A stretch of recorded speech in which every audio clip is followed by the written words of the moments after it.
പരിശുദ്ധ കഅബയുടെ മുറ്റത്ത് ഒരു വീട്.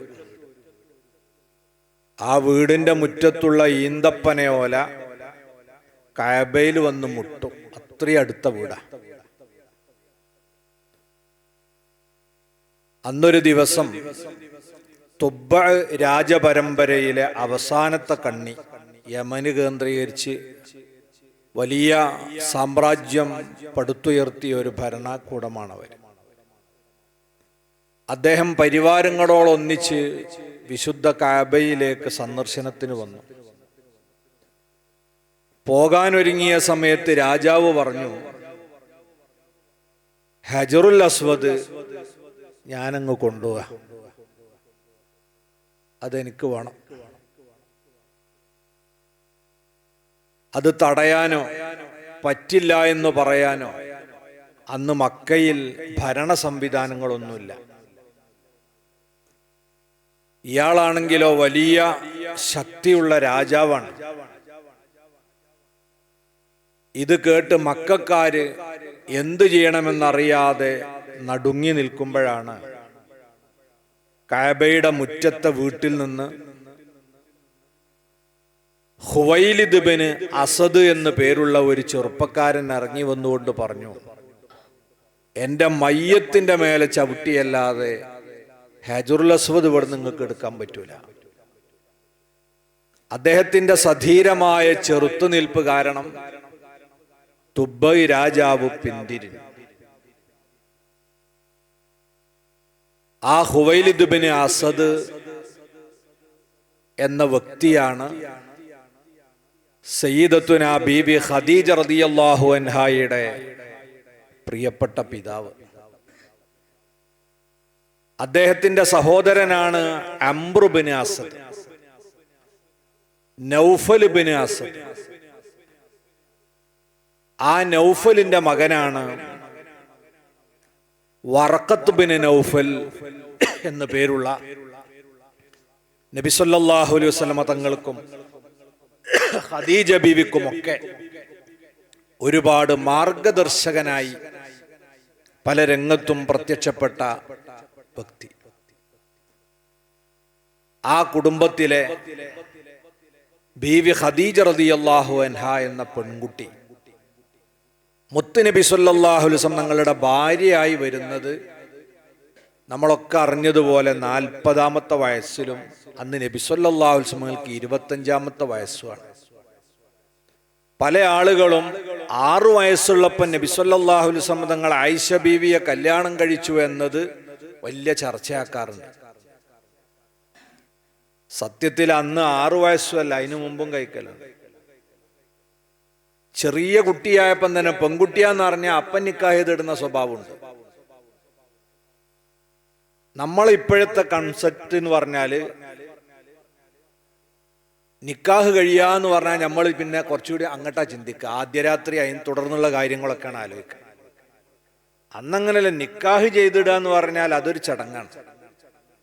പിന്നെ അവരെ കൂട്ടിക്കൊണ്ടുപോകലും ഒന്നിച്ച് താമസിക്കലും ഒക്കെ അവർക്ക് പ്രായപൂർത്തിയും കാര്യമൊക്കെ ആയതിനു ശേഷം. ആ പതിവ് അന്ന് മാത്രമല്ല നമ്മളെ നാട്ടിലുണ്ടായിരുന്നു. ഇന്ത്യയുടെ രാഷ്ട്രപിതാവ് മഹാത്മാഗാന്ധി തൻ്റെ പ്രിയതമയെ കല്യാണം കഴിക്കുന്നത് 7 വയസ്സുള്ളപ്പോഴാന്ന് പറയുന്നത്. അങ്ങനെ എത്രയോ ഇന്ത്യയുടെ പ്രധാനപ്പെട്ട നേതാക്കളൊക്കെ വളരെ ചെറിയ പെൺകുട്ടികളെയാണ് കല്യാണം കഴിച്ചത്. അത് ആ കാലഘട്ടത്തിൽ എല്ലാ സ്ഥലത്തുള്ള സംഭവമാണ്. എന്നാൽ നമ്മൾ ചിന്തിച്ചിട്ടുണ്ടാവാത്തൊരു കാര്യം, എല്ലാ പ്രൗഢിയുമുള്ള നബി സല്ലല്ലാഹു അലൈഹി വസല്ലം തങ്ങൾ എന്തുകൊണ്ടാണ് 40 വയസ്സുള്ള, അതും ഇതിനു മുമ്പ് 1-ലേറെ വിവാഹങ്ങൾ നടത്തി 2-3 മക്കളെ പ്രസവിച്ച ഒരാളെ ഇണയായി തിരഞ്ഞെടുത്തത് എന്തുകൊണ്ട്? എന്നെ ഏറെക്കാലം അലട്ടുകയും ചിന്തിപ്പിക്കുകയും ചെയ്ത ഒരു കാര്യം അതായിരുന്നു. മറ്റതൊക്കെ പിന്നെ കുറെ കഴിഞ്ഞിട്ട് നടക്കണല്ലേ. 50 വയസ്സിന് ശേഷം ഉണ്ടാകുന്ന വിവാഹങ്ങൾ, അതിനൊക്കെ പല കാരണങ്ങൾ നമുക്ക് പറയാം. എന്നാൽ ഏറ്റവും ആവേശമുള്ള 25 വയസ്സ് പ്രായമുള്ള സമയത്ത് ഒരു 40-കാരിയെ എന്തുകൊണ്ട് കല്യാണം കഴിച്ചു? ഈ അന്വേഷണം പലപ്പോഴും നടത്തുക സമയത്ത് അതിന് നല്ല ഒരു മറുപടി എനിക്ക് കണ്ടെത്താൻ കഴിഞ്ഞത് സൗദി അറേബ്യയിലെ വലിയ പണ്ഡിതനും അവിടുത്തെ പെട്രോളിയം വകുപ്പ് മന്ത്രിയുമായിരുന്ന മുഹമ്മദ് അബ്ദ് യമാനി റഹ്മത്തുള്ളാഹി അലൈഹി. അദ്ദേഹം അഹ്ലുസുന്നത്തി വൽ ജമാഅത്തിന്റെ വലിയൊരു പണ്ഡിതനായിരുന്നു. സുൽത്താനുൽ ഉലമ AP ഉസ്താദുമൊക്കെയായി വലിയ വ്യക്തിബന്ധമുണ്ടായിരുന്ന മഹാനവറുകൾ ഖദീജ ബീവി റളിയല്ലാഹു അൻഹയെ സംബന്ധിച്ച് നല്ലൊരു കിതാബ് എഴുതിയിട്ടുണ്ട്. അതിൽ ഈ ചോദ്യത്തിന്റെ ഉത്തരമാണ് ഖദീജ ബീവിയുടെ ചരിത്രത്തിലൂടെ മഹാനവറുകൾ അവതരിപ്പിക്കുന്നത്. ഹ്രസ്വമായി ആ ചരിത്രം പഠിക്കുമ്പോൾ ഈ ചോദ്യത്തിന്റെ ഉത്തരം കൂടി നമുക്ക് ലഭിക്കും എന്ന് മാത്രം ഇപ്പൊ പറയാം. ഖദീജ റളിയല്ലാഹു അൻഹ ജനിച്ചു. കഅബയുടെ മുറ്റത്തൂടെ ഓടി നടന്നാണ് വളർന്നു വലുതായത്. പ്രായപൂർത്തിയോടടുത്ത സമയത്ത് കുടുംബം വിവാഹം ചെയ്യിച്ചു. ആദ്യമായി കല്യാണം കഴിക്കുന്നത് അബൂ ഹാല എന്നു പേരുള്ള ഒരു ചെറുപ്പക്കാരനുമായിട്ടാണ്. മഹദിയായ ഖദീജ റളിയല്ലാഹു അൻഹയെ എല്ലാവർക്കും ഇഷ്ടമാണ്. നാട്ടുകാര് മഹദിക്ക് വിളിച്ച പേര് തോഹിറ എന്നാണ്. തോഹിറ എന്ന് പറഞ്ഞാൽ പവിത്ര, പരിശുദ്ധ എന്നൊക്കെയാണ് അർത്ഥം. കാരണം എന്താ, ഈ കഅബയുടെ മുറ്റത്ത് 360 പ്രതിമകളെ പ്രതിഷ്ഠിച്ചിട്ടുണ്ട്. ഒരു ദിവസത്തേക്ക് ഒരു ദൈവത്തിനെ ഡ്യൂട്ടിയുള്ളൂ. അത്രയും ദൈവ സാന്നിധ്യമുണ്ട്, മനുഷ്യനിർമ്മിത ദൈവങ്ങൾ. എന്നാൽ ഇതിന്റെ ഒന്നിന്റെ മുമ്പിൽ പോലും ബീവി ഖദീജ റളിയല്ലാഹു അൻഹ തല കുനിച്ചിട്ടില്ല. ഇന്ന് നമ്മളൊക്കെ ചായ കുടിക്കുന്നത് പോലെ അന്ന് ജനങ്ങൾ കുടിച്ചിരുന്നത് മദ്യമാണ്. ബീവി ഖദീജ റളിയല്ലാഹു അൻഹ ഒരിക്കൽ പോലും മദ്യപിച്ചിട്ടില്ല, കള്ളം പറയാറില്ല, കളവ് നടത്താറില്ല. ഇതിന്റെ പേരിൽ നാട്ടുകാരിട്ട പേരാണ് തോഹിറ. ഏതുപോലെ അൽ അമീൻ മുഹമ്മദുർ റസൂലുള്ളാഹി സ്വല്ലല്ലാഹു അലൈഹി വസല്ലമ തങ്ങൾക്ക് ഉമ്മയും ബാപ്പിയിട്ട പേരല്ല, നാട്ടുകാരിട്ടതാണ് അൽ അമീൻ, വിശ്വസ്തൻ. കാരണം ഓരോരുത്തർക്കും അവരവരുടെ പ്രവൃത്തി അനുസരിച്ച് ഒരു പേര് നാട്ടുകാരിടുമല്ലോ. തൊരപ്പം മമ്മദില്ലേ, എടുക്കണ പണി തൊരപ്പനായതുകൊണ്ടിട്ടതാണ്. നമ്മളെ നാട്ടിലൊക്കെ അങ്ങനത്തെ പേരേ കിട്ടുള്ളൂ. നല്ല പേര് കിട്ടണമെങ്കിൽ കുറച്ച് പണിയാണ്. അപ്പൊ അങ്ങനത്തെ വിശുദ്ധ ജീവിതം നയിച്ച ഖദീജ റളിയല്ലാഹു അൻഹാക്ക് നല്ലൊരു ഭർത്താവിനെ കിട്ടി. അതിൽ 2 മക്കളുണ്ടായി. ഒരു കുട്ടി ഹിന്ദ് എന്നാണ് പേര്, ഒരു കുട്ടി ഹാല. ഈ ഹിന്ദ് ആൺകുട്ടിയും ഹാലത്ത് പെൺകുട്ടിയാണ്. ഏറെ വൈകാതെ ഈ ഭർത്താവ് മരണപ്പെട്ടുവാണ്. കുടുംബം വീണ്ടും ഒരു വിവാഹം സംഘടിപ്പിച്ചു. ഉത്തയ്യക്ക് എന്ന് പറയുന്ന ഒരു മാന്യനുമായിട്ടായിരുന്നു ആ കല്യാണം. ആ കല്യാണത്തിലും ഒരു കുട്ടി ജനിച്ചു. ആ കുഞ്ഞിനും പേരിട്ട് ഹിന്ദ്, അതൊരു പെൺകുട്ടിയാണ്. ഇപ്പൊ 2 ഹിന്ദ് എന്ന് പേരുള്ള കുട്ടികളുണ്ട്. ഒന്നാണും ഒന്ന് പെണ്ണും. പിന്നെ ഹാല എന്ന് കുട്ടി. ഇവരെ ചരിത്രത്തെക്കുറിച്ച് പറയുന്നത്, ഇതില് ആണാകുന്ന ഹിന്ദ് നബി സല്ലല്ലാഹു അലൈഹി വസല്ലമ തങ്ങൾക്ക് നുബുവത്ത് കിട്ടിയതിന് ശേഷവും നബിതങ്ങളുമായി ബന്ധം സ്ഥാപിച്ച് മുസ്ലിമായി ദീനിനു വേണ്ടി ഏറെക്കാലം പ്രവർത്തിച്ച ഒരാളാണ്. അഷ്റഫുൽ ഖൽഖ് സല്ലല്ലാഹു അലൈഹി വസല്ലമ തങ്ങളെ ശാരീരികമായും അവിടുത്തെ സ്വഭാവങ്ങളും ആയി ബന്ധപ്പെട്ട വിശേഷണങ്ങൾ ഏറ്റവും കൂടുതൽ പറഞ്ഞ സ്വഹാബി അത് ഈ ഹിന്ദ് എന്ന സ്വഹാബിയാണ്. നബി സല്ലല്ലാഹു അലൈഹി വസല്ലം തങ്ങളുടെ തലമുടി എങ്ങനെയാണ്, നെറ്റി എങ്ങനെയാണ്, മൂക്ക് എങ്ങനെയാണ്, മാർവിട എങ്ങനെയാണ്, അവിടുത്തെ മാറത്തുള്ള രോമങ്ങളുടെ സ്ഥിതി എന്താണ്, ഇതൊക്കെ നബിതങ്ങളുടെ ശരീരത്തിലൂടെ കെട്ടിമറിഞ്ഞ് വളർന്നൊരു കുട്ടിയാണ്. അതുകൊണ്ട് അതൊക്കെ കൃത്യമായി ലോകത്തിന് പറഞ്ഞു തന്നത് ഈ ഹിന്ദ് എന്ന് പറയുന്ന ഖദീജ ബീവിയുടെ മോനാണ്. പിന്നെ പെണ്ണായ ഹിന്ദ് മദീനയിൽ ഒരാളുമായി വിവാഹിതയായി. അവരുടെ കുടുംബ പരമ്പര ഇന്നും മദീനയിൽ ഉണ്ട് എന്നാണ് പറയപ്പെടുന്നത്. ഹാല എന്ന് പറഞ്ഞ പെൺകുട്ടിയെ കുറിച്ച് ചരിത്രത്തിൽ കാണുന്നില്ല. അവര് ചെറുപ്പത്തിൽ തന്നെ മരണപ്പെട്ടു പോയിട്ടുണ്ടാകാം എന്നാണ് ചരിത്രകാരന്മാർ വിലയിരുത്തുന്നത്. ഏതായിരുന്നാലും ഏറെ വൈകാതെ ഖദീജ റളിയല്ലാഹു അൻഹയുടെ 2ാമത്തെ ഭർത്താവാകുന്ന ഉത്തയ്യക്കും മരണപ്പെട്ടുപോയി. ബീവി പാരമ്പര്യമായി നല്ല കച്ചവടം നടത്തുന്ന കുടുംബമാണ്. മഹദിയുടെ കൈവശവും കച്ചവടം വന്നു ചേർന്നു. രണ്ടാം ഭർത്താവും മരണപ്പെട്ടതോടെ ഖദീജ റളിയല്ലാഹു അൻഹ ഒരു തീരുമാനമെടുത്തു, ഇനി വിവാഹം വേണ്ട, 3 മക്കളെ പോറ്റി കച്ചവടം അഭിവൃദ്ധിപ്പെടുത്തി അങ്ങനെ അങ്ങ് ജീവിച്ചാൽ മതി എന്നവിടുന്ന് തീരുമാനിക്കുന്നു. ഖദീജ ബീവി റളിയല്ലാഹു അൻഹ വലിയ സൗന്ദര്യമുള്ള, ആരോഗ്യമുള്ള, സമ്പത്തുള്ള ഒരു സ്ത്രീയാണ്. ചരിത്രകാരന്മാർ പറയുന്നത് മക്കയിലെ മൊത്തം കച്ചവടക്കാരുടെ സമ്പത്ത് ഖദീജ ബീവിയുടെ സമ്പത്തിന് തുല്യമായിരുന്നു. ബാക്കിയുള്ളവരുടെ മൊത്തം സമ്പത്തിന്റെ അത്ര ഖദീജ ബീവിന്റെ അടുത്ത് സ്വന്തമായിട്ടുണ്ട്. അത്ര വലിയ ധനാഢ്യയാണ്. അതുകൊണ്ട് തന്നെ ഖുറൈശി പ്രമുഖരായ പണക്കാരും കച്ചവടക്കാരും നിരന്തരം വന്ന് ശല്യം ചെയ്തു, ഒരു വിവാഹത്തിന് വേണ്ടിയുള്ള അപേക്ഷയുമായി. മഹദി തീർത്തു പറഞ്ഞു, ഇനി കല്യാണമില്ല, ഞാൻ കുട്ടികളെയും നോക്കി എൻ്റെ കച്ചവടമായിട്ട് പോവാണ്. മഹദി നേരിട്ട് കച്ചവടത്തിന് പോലല്ല, അതിന് ആളുകളെ വെച്ച് അത് മാനേജ് ചെയ്യുന്ന രീതിയാണ്. ഇങ്ങനെ ജീവിതം മുന്നോട്ട് നയിക്കുന്നതിൻ്റെ ഇടയിൽ മഹദിക്ക് ഒരു സ്വപ്നമുണ്ടായി. എന്തായിരുന്നു ആ സ്വപ്നം? സൂര്യൻ അതിൻ്റെ സർവശോഭയോടും കൂടെ മഹദിയുടെ മടിയിലേക്ക് വന്നിരിക്കുന്നു. അവിടെ നിന്നും ആ സൂര്യന്റെ കിരണങ്ങളിൽ ലോകം മുഴുവനും പടരുന്നു. വളരെ ആവേശകരമായ ഈ സ്വപ്നം കണ്ട് ഞെട്ടി ഉണർന്നു. നേരം പുലർന്ന ഉടനെ തൻ്റെ എളാപ്പയുടെ മകൻ കൂടിയായ വറഖത്ത് ബിൻ നൗഫൽ എന്ന മഹാൻ, അദ്ദേഹം നേരത്തെ ഖദീജ റളിയല്ലാഹു അൻഹയെ സംബന്ധിച്ച് പറഞ്ഞതുപോലെ പ്രതിമകളെ മുമ്പിൽ തലകുനിക്കാതെ ആ കാലഘട്ടത്തിൽ ഏകദൈവ വിശ്വാസം ഉയർത്തിപ്പിടിച്ച് ജീവിച്ച ഒരു മഹാനാണ്. മഹദിയായ ഖദീജ റളിയല്ലാഹു അൻഹയും ആ മഹാനെ പിന്തുടർന്നുകൊണ്ടാണ് ഈ വിശുദ്ധ ജീവിതം നയിച്ചിട്ടുള്ളത്.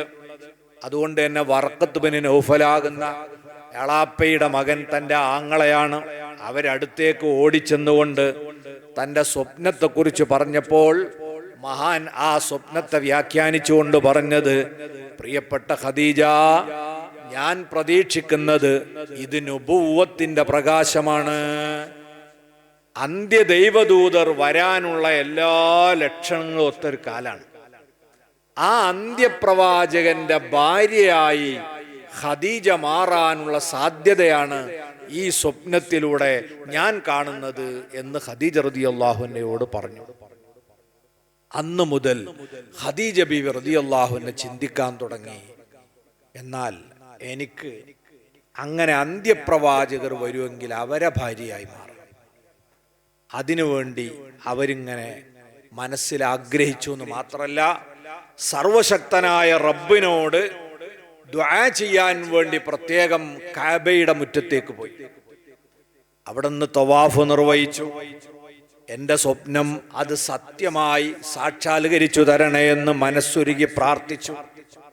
അത് കഴിഞ്ഞ് കഅബയുടെ മുറ്റത്ത് തണലുള്ള ഒരു പ്രദേശത്ത് സ്ത്രീകളൊക്കെ ഇരിക്കുന്നതിൻ്റെ ഇടയിൽ വന്ന് ഖദീജ ബീവി റളിയല്ലാഹു അൻഹ ഇരുന്നു.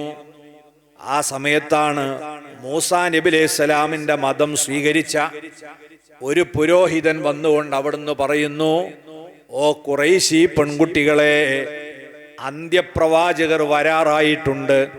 അവരുടെ ഭാര്യയാവാൻ നിങ്ങൾക്ക് ആർക്കെങ്കിലും താല്പര്യമുണ്ടെങ്കിൽ അതിനു വേണ്ടി പരിശ്രമിച്ചു കൊള്ളുക. അവിടെ ഇരുന്ന പെൺകുട്ടിയൊക്കെ ഒന്നും ഇപ്പൊ ഈ പറഞ്ഞെന്താന്ന് മനസ്സിലായില്ല. ഖദീജ റളിയല്ലാഹു അൻഹയുടെ മനസ്സിൽ ആവേശം പോയി. കാരണം തനിക്കുണ്ടായ സ്വപ്നത്തിന്റെ അതേ സംഗതി തന്നെയാണിതാ ഇവിടെ ഈ പണ്ഡിതനും പറയുന്നത്. തന്റെ പ്രതീക്ഷക്ക് ചിറക് വെച്ചു. മറ്റൊരനുഭവം കൂടി മഹദിക്കുണ്ടായി. മക്കയിൽ അന്നൊരു കല്യാണം നടക്കുകയാണ്. കല്യാണ വീട്ടിൽ സ്ത്രീകളൊക്കെ ഒത്താശ ചെയ്യാൻ പോവല്ലോ. സ്ത്രീകളുടെ കൂടെ കല്യാണ വീട്ടിൽ ചെറിയ ജോലിയിലൊക്കെ ഇങ്ങനെ ഏർപ്പെട്ടുകൊണ്ടിരിക്കുന്നതിൻ്റെ ഇടയിൽ അപരിചിതനായ ഒരാള് സ്ത്രീകളടുത്തേക്ക് വന്നിട്ട് പറയാണ്, ഓ സഹോദരിമാരെ, അന്ത്യപ്രവാചകർ പ്രത്യക്ഷപ്പെടാൻ സമയമായി. അവരുടെ ഭാര്യയാവാൻ താല്പര്യമുള്ളവർ അതിന് പരിശ്രമിക്കുക. അപ്പൊ കല്യാണപ്പരയെ കൂടിയ പെൺകുട്ടികളൊക്കെ കല്ല് വാരി എറിഞ്ഞിയാൾ ഈ ഞങ്ങൾക്ക് പെണ്ണുണ്ടാക്കാൻ വന്നപ്പോ അവിടുന്ന് ഓൽക്കതെന്തോ ഒരു തമാശയായിട്ടാ തോന്നി. പക്ഷേ ഖദീജ റളിയല്ലാഹു അൻഹാക്ക് ഉറപ്പായി ഇനി സംശയിക്കേണ്ടതില്ല, അന്ത്യ ദൈവദൂതർ നമ്മളെ മക്കയിൽ പ്രത്യക്ഷപ്പെടും. എന്ത് വന്നാലും വേണ്ടിയില്ല, ഇനി ആ ലക്ഷ്യം നേടണം. അവരുടെ ഇണയാവാൻ പരിശ്രമിക്കുകയാണ്. അവിടുന്ന് കൂലങ്കശമായ ചിന്തയിലാണ്ടു. മക്കയിൽ അങ്ങനെ ഒരു പ്രവാചകൻ വരാൻ സാധ്യതയുണ്ടെങ്കിൽ അതിന് യോഗ്യനായ വ്യക്തി ആരാണ് മക്കയിലുള്ളത്? ഏറെ ചിന്തിക്കേണ്ടി വന്നില്ല. സർവലാലും അംഗീകരിക്കപ്പെടുന്ന അൽ അമീൻ മുഹമ്മദ് ബിൻ അബ്ദുല്ലാഹ് സ്വല്ലല്ലാഹു അലൈഹി വസല്ലം മുത്തുനബിയുടെ മുഖമാണ് ഖദീജ ബിവിയുടെ മനസ്സിലേക്ക് വന്നത്. ഇന്ന് നമ്മളെ നാട്ടിൽ നടന്നുകൊണ്ടിരിക്കുന്ന സർവ തോന്നിവാസങ്ങളിൽ നിന്നും മാറി നിന്ന് പരമവിശുദ്ധ ജീവിതം നയിക്കുന്ന ഒരേ ഒരു വ്യക്തി, യോഗ്യനായ വ്യക്തി അൽ അമീനാണ്. അങ്ങനെ ഒരു പ്രവാചകൻ ഇവിടെ വരികയാണെങ്കിൽ അതിനുള്ള സാധ്യത അവർക്ക് മാത്രമാണ്. ഇത് ഖദീജ ബിവി ഊഹിക്കാണ്. അങ്ങനെ മഹദി തീരുമാനിക്കുന്നു, അങ്ങനെയാണെങ്കിൽ അൽ അമീനെ കുറിച്ചൊന്ന് പഠിക്കണം, കൂടുതൽ അടുത്തറിയണം. കുടുംബക്കാരനൊക്കെയാണ്, എന്നാലും ഒന്നുകൂടി അടുത്ത് മനസ്സിലാക്കണമെങ്കിൽ നമ്മളെ കച്ചവടത്തിലേക്ക് അവരെ കൂടി കൂട്ടിക്കൊണ്ടുവരണം. അദ്ദേഹം ഏതായിരുന്നാൽ നല്ലൊരു ജോലി അന്വേഷിച്ച് നടക്കുന്ന സമയമാണ്. ഖദീജ റളിയല്ലാഹു അൻഹ കണക്ക് കൂട്ടി. മൂത്താപ്പ അബൂ ത്വാലിബ് ആയിരുന്നല്ലോ 8-ാം വയസ്സിൽ വല്യപ്പ മരിച്ചത് മുതൽ നബി തങ്ങളെ പോറ്റുന്നത്. മൂത്താപ്പക്കാണെങ്കിൽ ഒരുപാട് മക്കളുണ്ട്, ദാരിദ്ര്യത്തിന്റെ വലിയ പ്രയാസമുണ്ട്. മൂത്താപ്പയെ സഹായിക്കാൻ വേണ്ടി ഇപ്പം മുത്തുനബി ചെയ്യുന്നത് ഖുറൈശികളുടെ ആടിനെ തീറ്റിയിട്ട് കിട്ടുന്ന ചെറിയ വരുമാനം അങ്ങോട്ട് കൊണ്ടുകൊടുക്കല. അപ്പൊ ഒരു നല്ല ജോലി കിട്ടി, മൂത്താപ്പനെ ഒന്ന് ഹെൽപ്പ് ചെയ്യണമെന്ന് വല്ലാതെ ആഗ്രഹിച്ചിരിക്കുകയാണ്. അപ്പോഴാണ് ഖദീജ റളിയല്ലാഹു അൻഹയുടെ ഓഫർ വരുന്നത്. നബി തങ്ങൾക്ക് നല്ല സന്തോഷമായി. ഖദീജ ബീവി ഓഫർ ചെയ്തത് സാധാരണ കൂടെ പോകുന്ന കച്ചവടക്കാർക്ക് സിറിയ വരെ പോയി കച്ചവടം കഴിഞ്ഞ് തിരിച്ചു വന്നാൽ 2 ഒട്ടക കൂലി. അത് ചില്ലറ പൈസ അല്ല, 2 ഒട്ടകം കൂലി കൊടുക്കും. അബൂ ത്വാലിബ് ഖദീജ ബീവി റളിയല്ലാഹു അൻഹയെ സമീപിച്ചിട്ട് പറഞ്ഞു, അൽ അമീനെ കുറിച്ച് അറിയാലോ, നിങ്ങൾ സാധാരണ ഒരു തൊഴിലാളിക്ക് കൊടുക്കണ കൂലി കൊടുത്താ പോരാ, എൻ്റെ മകന് നല്ല ശമ്പളം കൊടുക്കണമാർ. അപ്പൊ ഖദീജ റളിയല്ലാഹു അൻഹ പറഞ്ഞു, ശമ്പളത്തിന്റെ കാര്യം നിങ്ങൾ ബേജാറാണ്ട്, അതൊക്കെ ഞാൻ അതിന്റെ മട്ടത്ത് കൊടുത്തോളൂ. അങ്ങനെ ഓക്കെ ആക്കി കച്ചവടത്തിന് പോകുകയാണ്. ആ സമയം ബീവി ഖദീജ റളിയല്ലാഹു അൻഹ തന്റെ ഭൃത്യന്മാരിൽപ്പെട്ട ഒരാളെ വിളിക്കുന്നു. മൈസറത്ത് എന്നാണ് അയാളുടെ പേര്. അയാളോട് പറഞ്ഞു, മൈസറ, ഈ യാത്രയിൽ നീയും അനുഗമിക്കണം. ഈ യാത്രയിൽ നിന്റെ ഡ്യൂട്ടി മക്കയിൽ നിന്ന് അൽ അമീന്റെ നേതൃത്വത്തിൽ യാത്ര ആരംഭിച്ചത് മുതൽ സിറിയയിലെത്തി കച്ചവടം കഴിഞ്ഞ് മക്കയിൽ തിരിച്ചെത്തുന്നതുവരെ അൽ അമീനിനെ നീ സസൂക്ഷ്മം നിരീക്ഷിക്കുകയും എല്ലാ സംഭവങ്ങളും എന്റെ മുമ്പിൽ വന്ന് അവതരിപ്പിക്കുകയും ചെയ്യണം. ഇതിന് മൈസറത്തിനെ ഏൽപ്പിച്ചു. മൈസറത്ത് ആ നിലക്ക് തന്നെ കച്ചവട സംഘത്തിന്റെ കൂടെ ചേർന്നു. മുത്ത് റസൂൽ സ്വല്ലല്ലാഹു അലൈഹി വസല്ലം തങ്ങളുടെ നേതൃത്വത്തിൽ ആ കച്ചവട സംഘം യാത്ര ആരംഭിച്ചു. അവര് സിറിയയിൽ ചെന്നു. കച്ചവടം ഭംഗിയായി തിരിച്ച് മക്കയിലെത്തി. അക്ഷമയായി കാത്തു നിൽക്കുകയാണ് ഖദീജ റളിയല്ലാഹു അൻഹ. മൈസറത്തിനെ വിളിച്ച് അന്വേഷിച്ചു, എന്തൊക്കെയാണ് സംഭവങ്ങൾ ഉണ്ടായത്. മൈസറത്ത് പറഞ്ഞു, വലിയ അത്ഭുതം മഹദി. മൈസറത്ത് വേറെ വിഷയമൊന്നും അറിയില്ല. അദ്ദേഹം പറയുകയാണ്, മക്കയിൽ നിന്ന് ഞങ്ങൾ യാത്ര ആരംഭിച്ച് സിറിയയിലെത്തി തിരിച്ചെത്തുന്നതുവരെ വെയില് കൊള്ളേണ്ടി വന്നിട്ടില്ല. ഒരു കൂട്ടം മേഘം ഞങ്ങൾക്ക് എപ്പോഴും തണലിട്ട് തരുന്നു. ഞങ്ങൾ വിശ്രമിക്കാനിരുന്നാൽ ആ മേഘം നിശ്ചലമാകും. ഞങ്ങൾ യാത്ര ആരംഭിച്ചാൽ മേഘം ഞങ്ങളെ കൂടെ സഞ്ചരിക്കും. ഇത് ഈ യാത്രയിലുണ്ടായ ഒരു മഹാ അത്ഭുതമാണ്. മഹദിയുടെ മനസ്സിലേക്ക് വീണ്ടും ഉറപ്പ് കൂടി. പിന്നെ അദ്ദേഹം പറഞ്ഞു, മറ്റൊരു സംഭവം ഉണ്ടായത്, നമ്മൾ യാത്രാമധ്യേ വിശ്രമിക്കുന്ന ഒരു ഇടത്താവളമുണ്ട്, ബുസ്ര എന്നാണ് പറയാം. അവിടെയാണ് സിറിയയിലേക്ക് അന്ന് യാത്ര പോകുന്നവരൊക്കെ ഇടത്താവളമായിട്ട് ഉപയോഗിക്കുക. ബുസ്രയിൽ ഞങ്ങൾ വിശ്രമിക്കാൻ ടെന്റ് കെട്ടിയിരിക്കുമ്പോൾ അൽ അമീൻ അവിടുന്ന് എഴുന്നേറ്റ് കുറച്ച് അപ്പുറത്തുള്ള ഒരു മരത്തിന്റെ ചുവട്ടിൽ ചെന്നിരുന്നു. ഉടനെ ആ മരത്തിന്റെ ചില്ലകളെല്ലാം ഇങ്ങനെ ഒരു കൂടിങ് വന്ന് അൽ അമീന് ഒരു പന്തല് പോലെ ഇങ്ങനെ തണലിട്ടു. അല്പം കഴിഞ്ഞപ്പം തൊട്ടപ്പുറത്തുണ്ടായിരുന്ന ഒരു ടെന്റിൽ നിന്ന് ഒരു പുരോഹിതൻ ഇറങ്ങി വന്നു. അങ്ങനെ ഞങ്ങളോട് ആ പുരോഹിതൻ ചോദിച്ചു, ആ മരച്ചോട്ടിലിരിക്കുന്ന ആളാരാ? അപ്പൊ ഞങ്ങൾ ആളെക്കുറിച്ചൊക്കെ പരിചയപ്പെടുത്തി കൊടുത്തു. അപ്പോഴാ പുരോഹിതൻ ഞങ്ങളോട് പറഞ്ഞു, ആ മരച്ചുവട്ടിലിരുന്നത് ഈ കാലഘട്ടത്തിന്റെ പ്രവാചകരാണ്. ആ മരത്തിന്റെ ചുവട്ടിൽ പ്രവാചകന്മാരല്ലാതെ ഇരുന്നിട്ടില്ല. അന്ത്യപ്രവാചകർ പ്രത്യക്ഷപ്പെടാറായ സമയമാണ്. വേദപുസ്തകങ്ങളിൽ പറഞ്ഞ എല്ലാ ലക്ഷണങ്ങളും പൂർത്തിയായിട്ടുണ്ട്. ആ പ്രവാചകൻ വന്ന് മരത്തണലിൽ ഇരിക്കുമോ എന്ന് നിരീക്ഷിക്കാനാണ് ഞാൻ അതിൻ്റെ പരിസരത്ത് ടെന്റ് കെട്ടി ഏറെ കാലമായി താമസിക്കുന്നത്. അതുകൊണ്ട് ഞാനൊന്ന് പരിശോധിക്കട്ടെ, വേദപുസ്തകങ്ങളിൽ പറഞ്ഞ ചില അടയാളങ്ങൾ അദ്ദേഹത്തിന്റെ ശരീരത്തിലുണ്ടോ. അങ്ങനെ നസ്തൂറ എന്ന പുരോഹിതൻ വന്ന് നബി സല്ലല്ലാഹു അലൈഹി വസല്ലം മുതുക് പരിശോധിച്ചു. ആ മുതുകിൽ ഖത്മുൻ നുബുവത്തിന്റെ അടയാളം ഉണ്ട്. നബി സല്ലല്ലാഹു അലൈഹി വസല്ലം അന്ത്യപ്രവാചകരാണെന്നതിന്റെ തെളിവായി മുൻകാല വേദങ്ങളിലെല്ലാം പറഞ്ഞ തെളിവാണത്.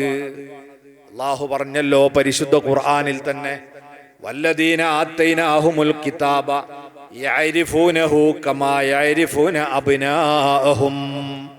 നമ്മൾ വേദഗ്രന്ഥങ്ങൾ നൽകിയ ജനത സ്വന്തം മക്കളെ അറിയുന്നത് പോലെ അള്ളാന്റെ റസൂലിനെ അവരറിയും. അതിനുള്ള അടയാളങ്ങളൊക്കെ വേദപുസ്തകത്ത് പറഞ്ഞിട്ടുണ്ട്. ഇബ്നു അബ്ബാസ് റളിയല്ലാഹു അൻഹുമ ഈ ആയത്ത് വിശദീകരിച്ച് പറഞ്ഞത് കാണാം. ഉമ്മയും ബാപ്പയും മക്കളെ ശരീരത്തിന്റെ എല്ലാ ഭാഗവും കാണുമല്ലോ. എവിടൊക്കെയാണ് കാക്കാപ്പുള്ളി ഉള്ളത്, എവിടെയാണ് മറുകിന്റെ അടയാളം, തലയിൽ ഒറ്റ സൂയിപ്പാണോ ഇരട്ട സൂയിപ്പാണോ എന്നൊക്കെ ആര് കണ്ടിട്ടുണ്ടാവും? അവനവന്റെ ഉമ്മയും ബാപ്പയും കണ്ടിട്ടുണ്ടാവും. അതുകൊണ്ട് തന്നെ ആ മക്കളെ എവിടെ തിരിച്ചറിയാതെ ആയാലും ഉമ്മക്കും ബാപ്പക്കും തിരിച്ചറിയാൻ പറ്റിയ എന്തെങ്കിലും ഒരു അടയാളം ഉണ്ടാവും. നമ്മളൊക്കെ സ്കൂളിൽ ചേർക്കും ഉമ്മനോട് ചോദിച്ചാൽ എന്താ എൻ്റെ ശരീരത്തിലെ അടയാളം, അപ്പോൾ എൻ്റെ തലയിൽ അതുണ്ട്, വിരലിന്റെ ഇടയിൽ ഇങ്ങനെ കാക്കപ്പുള്ളി ഉണ്ടെന്നൊക്കെ ഉമ്മ പറഞ്ഞു കൊടുക്കും.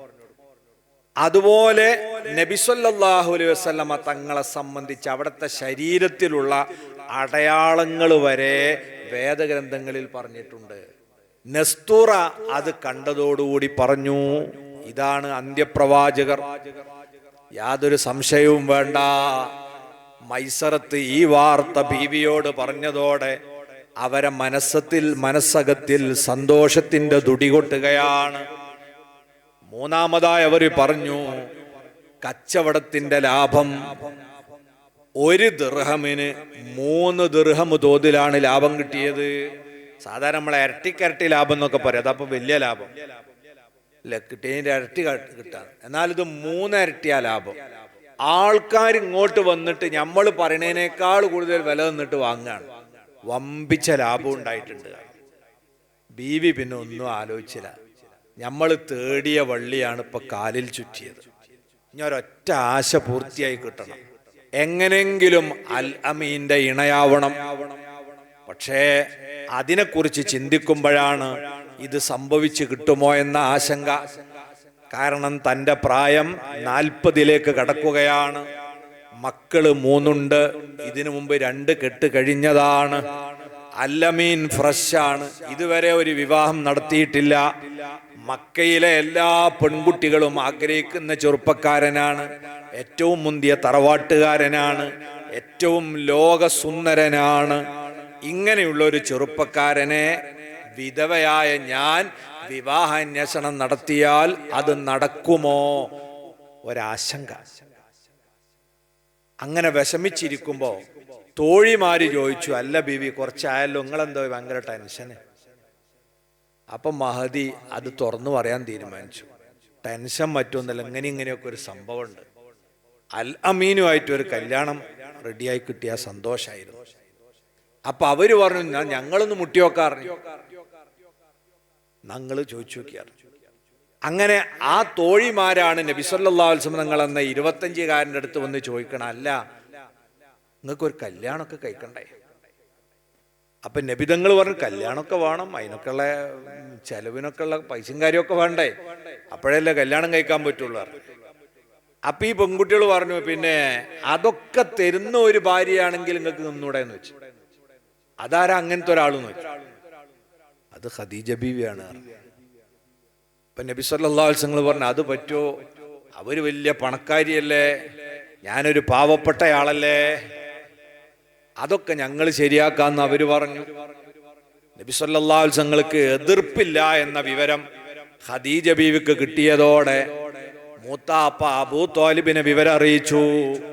കുടുംബവുമായി കൂടിയാലോചിച്ച് അവരേക സ്വരത്തിൽ പറഞ്ഞു, ഇതിലും മുന്തിയ ഒരു ബന്ധം നമുക്ക് ഇനി അൽ അമീൻ ഇവിടെ കിട്ടാനില്ല. കാരണം ഖദീജ റളിയല്ലാഹു അൻഹാ ഒരു സാധാരണ പെണ്ണായിരുന്നില്ല.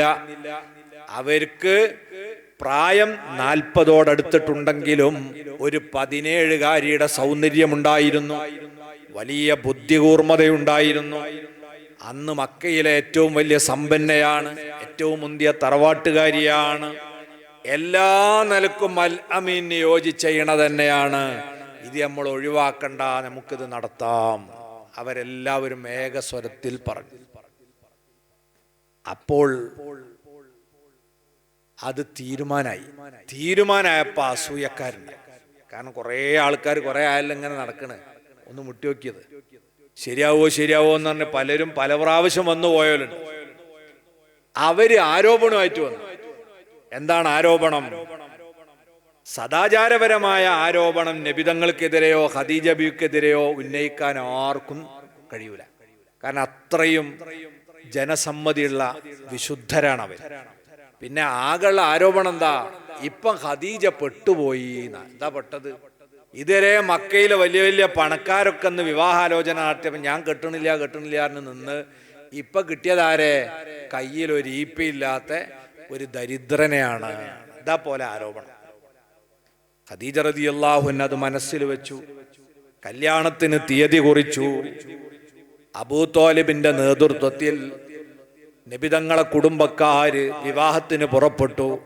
കൂടെ എളാപ്പമാരായ ഹംസത്തുൽ ഖറാർ റളിയല്ലാഹു അൻഹു ഉണ്ട്, അബ്ബാസ് റളിയല്ലാഹു അൻഹു ഉണ്ട്. ഇത് നബിതങ്ങളുടെ ഉപ്പന്റെ അനുജന്മാരാണ്. ഏകദേശം നബിതങ്ങളുടെ സമപ്രായക്കാരുമാണ്. നബിതങ്ങളെ മൂത്താപ്പയാണ് അബൂ ത്വാലിബ്. അവരാണ് നിക്കാഹിന്റെ സദസ്സിൽ വെച്ച് ഖുതുബ നിർവഹിക്കുന്നത്. അതിനുശേഷം നിക്കാഹിന് നേതൃത്വം കൊടുക്കാൻ ഖദീജ റളിയല്ലാഹു അൻഹയുടെ വാപ്പ അന്നില്ല, ഹുവൈലിദ് മരണപ്പെട്ടു പോയി. പിന്നെ അംർ ബിൻ ഹുവൈലിദ് ഉണ്ട്. അതോടൊപ്പം വറഖത്ത് ബിൻ നൗഫലും ഉണ്ട്. അത് എളാപ്പന്റെ മോന, പിന്നെ 3-ാം ഗ്രേഡിലുള്ള ആളാണ്. എന്നാലും നബി സല്ലല്ലാഹു അലൈഹി വസല്ലം പറഞ്ഞു, നിക്കാഹിന് നേതൃത്വം കൊടുക്കാൻ ആരെ ഏൽപ്പിക്കണം? വറഖത്ത് ബിൻ നൗഫലിന്. കാരണം മൂപ്പരാള് മുവഹിദാണ്, ഏകദൈവ വിശ്വാസിയാണ്. അങ്ങനെ ആ നിക്കാഹ് ഭംഗിയായി അവിടെ നടന്നു. ഖദീജ റളിയല്ലാഹു അൻഹ ഏറെ സന്തോഷിച്ചു. ഉടനെ തന്നെ മഹദിയതാ ഖുറൈശി പ്രമുഖരായ ആളുകളോടൊക്കെ പറഞ്ഞു, നിങ്ങൾ പോകരുത്, ഇവിടെ ഒരു ചടങ്ങ് നടക്കാനുണ്ട്. അങ്ങനെ പൗരപ്രമുഖരായ നേരത്തെ വിവാഹാന്വേഷണം നടത്തിയ എല്ലാ ആളുകളെയും ഒരു സദസ്സിലിരുത്തി. ഖദീജ റളിയല്ലാഹു അൻഹ ചെയ്തത് എന്താണെന്നറിയുമോ? തന്റെ കോടിക്കണക്കായ ദീനാറുകൾ വില വരുന്ന സമ്പത്തുകളുടെ പ്രമാണങ്ങൾ മുഴുവനും കൊണ്ടുവന്ന് അവരെ സാക്ഷികളാക്കി അൽ അമീനിന്റെ കയ്യിലേക്ക് വെച്ചു കൊടുത്തുകൊണ്ട് പറഞ്ഞു, ഓ എന്റെ നാട്ടുകാരെ, എന്റെ ഭർത്താവായ അൽ അമീനിനെ കുറിച്ച് നിങ്ങൾക്കുള്ള ഏക ആരോപണം അദ്ദേഹം ദരിദ്രനാണെന്നതല്ലേ? അതാ ഇന്നു മുതൽ അതിന് പരിഹാരമാകുകയാണ്. ഈ ഖദീജയുടെ സർവസമ്പത്തും നിയന്ത്രിക്കാനും ഉപയോഗിക്കാനുമുള്ള അധികാരം ഞാനിതാ നിങ്ങളെ സാക്ഷികളാക്കി അൽ അമീനെ ഏൽപ്പിക്കുന്നു. നാട്ടുകാർ ഞെട്ടിപ്പോയി. ഒരു സെക്കൻഡ് സമയത്തിന്റെ ഇടയിൽ അവിചാരിതമായി മക്കയിലെ ഏറ്റവും വലിയ പണക്കാരനായിട്ട് ആര് മാറുകയാണ്? മുഹമ്മദുർ റസൂലുള്ളാഹി സ്വല്ലല്ലാഹു അലൈഹി വസല്ലം നിങ്ങൾ മാറുകയാണ്. ഇത് സൂചിപ്പിച്ചുകൊണ്ടാണ് പരിശുദ്ധ ഖുർആനിൽ അല്ലാഹു പറഞ്ഞത് വവജദക ആയിലം ഫഗ്നാ. സൂറത്തുൽ ളുഹ മുത്തുനബി തങ്ങളുടെ ചെറുപ്പകാലം, കുട്ടിക്കാലം, യുവത്വം, ഈ ഘട്ടത്തിലെല്ലാം നടന്ന വ്യത്യസ്ത സംഭവങ്ങളിലേക്ക് സൂചന പറയുന്ന ഒരു സൂറത്താണ്. അവിടെ അല്ലാഹ് പറഞ്ഞു വവജദക, അവിടത്തെ അല്ലാഹു എത്തിച്ചു ആയിലൻ, ദരിദ്രനായി, ഫഗ്നാ, ആ സമയത്ത് ഖദീജ റളിയല്ലാഹു അൻഹയുടെ സമ്പത്ത് കൊണ്ട് അല്ലാഹു അങ്ങനെ സമ്പന്നനാക്കിയില്ല നബിയെ. ഇതൊക്കെ നിങ്ങളെ കഴിഞ്ഞ കാലത്ത് കഴിഞ്ഞു പോയതല്ലേ എന്ന് പിന്നീട് അല്ലാഹു മുത്തുനബിയെ ഓർമ്മിപ്പിക്കുന്നുണ്ട്. ഇവിടെയാണ് ഖദീജ റളിയല്ലാഹു അൻഹയെ എന്തിനാണ് നബി തങ്ങൾക്ക് ഭാര്യയാക്കിയത് നമുക്ക് പിടികിട്ടി തുടങ്ങുന്നത് അല്ലേ? അത് പ്രബോധനം പൂർത്തീകരിക്കാൻ നബിതങ്ങൾക്ക് സഹായകമായ ഒരു ഭാര്യ വേണം. പ്രബോധകനായി പ്രവർത്തിക്കുന്ന ഒരാൾക്ക് എന്നും ജോലിക്ക് പോയി അധ്വാനിച്ച് പണമുണ്ടാക്കാൻ സമയം ഉണ്ടാവില്ല. കാരണം അവര് ദഅവത്തിന്റെ മേഖലയിൽ സജീവാകാൻ. അപ്പൊ ആ സമയത്ത് അയാളെ സഹായിക്കേണ്ടത് ആരാ? ശരിക്ക് വാപ്പയെ, കുടുംബക്കാരൊക്കെ സഹായിക്കണം. വാപ്പ നബി സല്ലല്ലാഹു അലൈഹി വസല്ലം ജനിക്കുന്നതിന്റെ 8 മാസം മുമ്പ് വഫാത്തായി പോയിട്ടുണ്ട്. അതുകൊണ്ട് വാപ്പ സാമ്പത്തികമായി സഹായിക്കാൻ ഇനിയില്ല. കുടുംബത്തിലൊന്നും അങ്ങനത്തെ സമ്പന്നരായ ആളുകളുമില്ല. അപ്പം നബിതങ്ങളെ ഇണയായി വരുന്ന ആളാരായിരിക്കണം? നബിതങ്ങൾക്ക് സാമ്പത്തികമായി പിന്തുണ കൊടുക്കാൻ പറ്റിയ ആളാവണം. ഖദീജ ബീവിയെ അള്ളാഹു തെരഞ്ഞെടുക്കുന്നത് ആ രീതിയിലാണ്. രണ്ടാമത്, പ്രബോധന രംഗം എന്ന് പറയുന്നത് വളരെ പ്രതിസന്ധി നിറഞ്ഞതാണ്. എതിർപ്പുകളും വിയോജിപ്പുകളും അക്രമങ്ങളും അടിക്കടി വന്നുകൊണ്ടിരിക്കും. ആ ഘട്ടത്തിൽ സാന്ത്വനം നൽകി അവരെ പിന്തുണക്കാൻ നല്ല ജീവിതാനുഭവമുള്ള പക്വമതിയായ ഒരു ഉമ്മ ആവശ്യമുണ്ട്. പക്ഷേ ആ ഉമ്മയും മുത്തുനബിയുടെ 6-ാമത്തെ വയസ്സിൽ വഫാത്തായി പോയിട്ടുണ്ട്. ഇനി നബിതങ്ങളെ ജീവിതത്തിലേക്ക് കടന്നു വരുന്ന ഭാര്യ ആരായിരിക്കണം? ഒരു ഉമ്മയുടെ സ്ഥാനത്ത് നിന്ന് റസൂലുള്ളാഹി തങ്ങൾക്ക് എല്ലാ ആത്മധൈര്യവും കൊടുക്കാൻ കഴിവുള്ളവരാകണം. ഈ പ്രായം അതിനു വേണ്ടി അല്ലാഹു പരിഗണിച്ചതാണ്. അതേ സമയത്തു തന്നെ ഒരു ചെറുപ്പക്കാരനെ സന്തോഷിപ്പിക്കാൻ സൗന്ദര്യമുള്ള, ആരോഗ്യമുള്ള ഒരു പെൺകുട്ടിയാകുന്ന ഭാര്യയും മുത്തുനബിക്ക് വേണം. അതിനും ശാരീരിക ക്ഷമതയുള്ള, ബുദ്ധികൂർമ്മതയുള്ള പെണ്ണാണ് ബീവി ഖദീജ റളിയല്ലാഹു അൻഹാ. അപ്പോൾ ഒരേ സമയത്ത് പിതാവിന്റെ സ്ഥാനത്ത് നിൽക്കാനും, മാതാവിന്റെ സ്ഥാനത്ത് നിൽക്കാനും, ഭാര്യയുടെ സ്ഥാനത്ത് നിൽക്കാനും യോഗ്യതയുള്ള ഒരു ഇണയെ അല്ലാഹു തെരഞ്ഞെടുത്തു കൊടുത്തതാണ്. മുത്തുനബിയുടെ എല്ലാ കാര്യവും അങ്ങനെയാണ്. അല്ലാഹുവിന്റെ ഹബീബിന്റെ ഭാര്യമാരെല്ലാം യാദൃശ്ചികമായി ഭാര്യമാരായി വന്നവരല്ല. അതൊക്കെ അല്ലാഹു ചില പ്ലാനിങ്ങിന്റെ ഭാഗമായി തെരഞ്ഞെടുത്തു കൊടുത്തതാണ്. ഇതുകൊണ്ടാണ് ഖുർആൻ പറഞ്ഞത്, യാ നിസാഅൻ നബിയ്യി ലസ്തുന്ന കഅഹദിൻ മിനൻ നിസാ. ഓ പ്രിയപ്പെട്ട നബിയുടെ ഭാര്യമാരെ, നിങ്ങളാരും മറ്റൊരു സ്ത്രീയെ പോലെയുമല്ല. വേറെ പെണ്ണുങ്ങളെ പോലുള്ളതല്ല റസൂലുള്ളാഹി തങ്ങളെ ഭാര്യമാർ. അതൊക്കെ അല്ലാഹു നബിതങ്ങൾക്ക് വേണ്ടി പ്രത്യേകം പടച്ച ഭാര്യമാരാണ്. അതുകൊണ്ട് തന്നെ ഖദീജ റളിയല്ലാഹു അൻഹാ നബി സല്ലല്ലാഹു അലൈഹി വസല്ലം തങ്ങൾക്ക് വേണ്ടി സമ്പത്തും ശരീരവും സമയവും ആരോഗ്യവും പരിപൂർണമായും സമർപ്പിച്ച മഹതിയാണ്. ഇതെല്ലാം നബിതങ്ങൾക്കായിട്ട് ഏൽപ്പിച്ചു. പിന്നെ അവരുടെ ദാമ്പത്യം ആരംഭിച്ചു. ഈ ജീവിതത്തിൽ 6 പ്രസവം 40 വയസ്സ് കഴിഞ്ഞ ഖദീജ റളിയല്ലാഹു അൻഹ പ്രസവിക്കുകയാണ്. ആദ്യമായി ഖാസിം റളിയല്ലാഹു അൻഹു എന്ന കുഞ്ഞ് ജനിക്കുന്നു. പിന്നെ സൈനബ് ബീവി റളിയല്ലാഹു അൻഹ പിറക്കുന്നു. ഉമ്മു കുൽസൂമും റുഖിയ്യയും ജനിക്കുന്നു. അതിനുശേഷം ഫാത്തിമ ബീവി പിറക്കുന്നു. പിന്നെ അതാ അബ്ദുള്ള എന്ന ആൺകുട്ടിയും ജനിക്കുന്നു. അങ്ങനെ 6 മക്കൾക്ക് ഖദീജ റളിയല്ലാഹു അൻഹ ജന്മം നൽകുകയാണ്.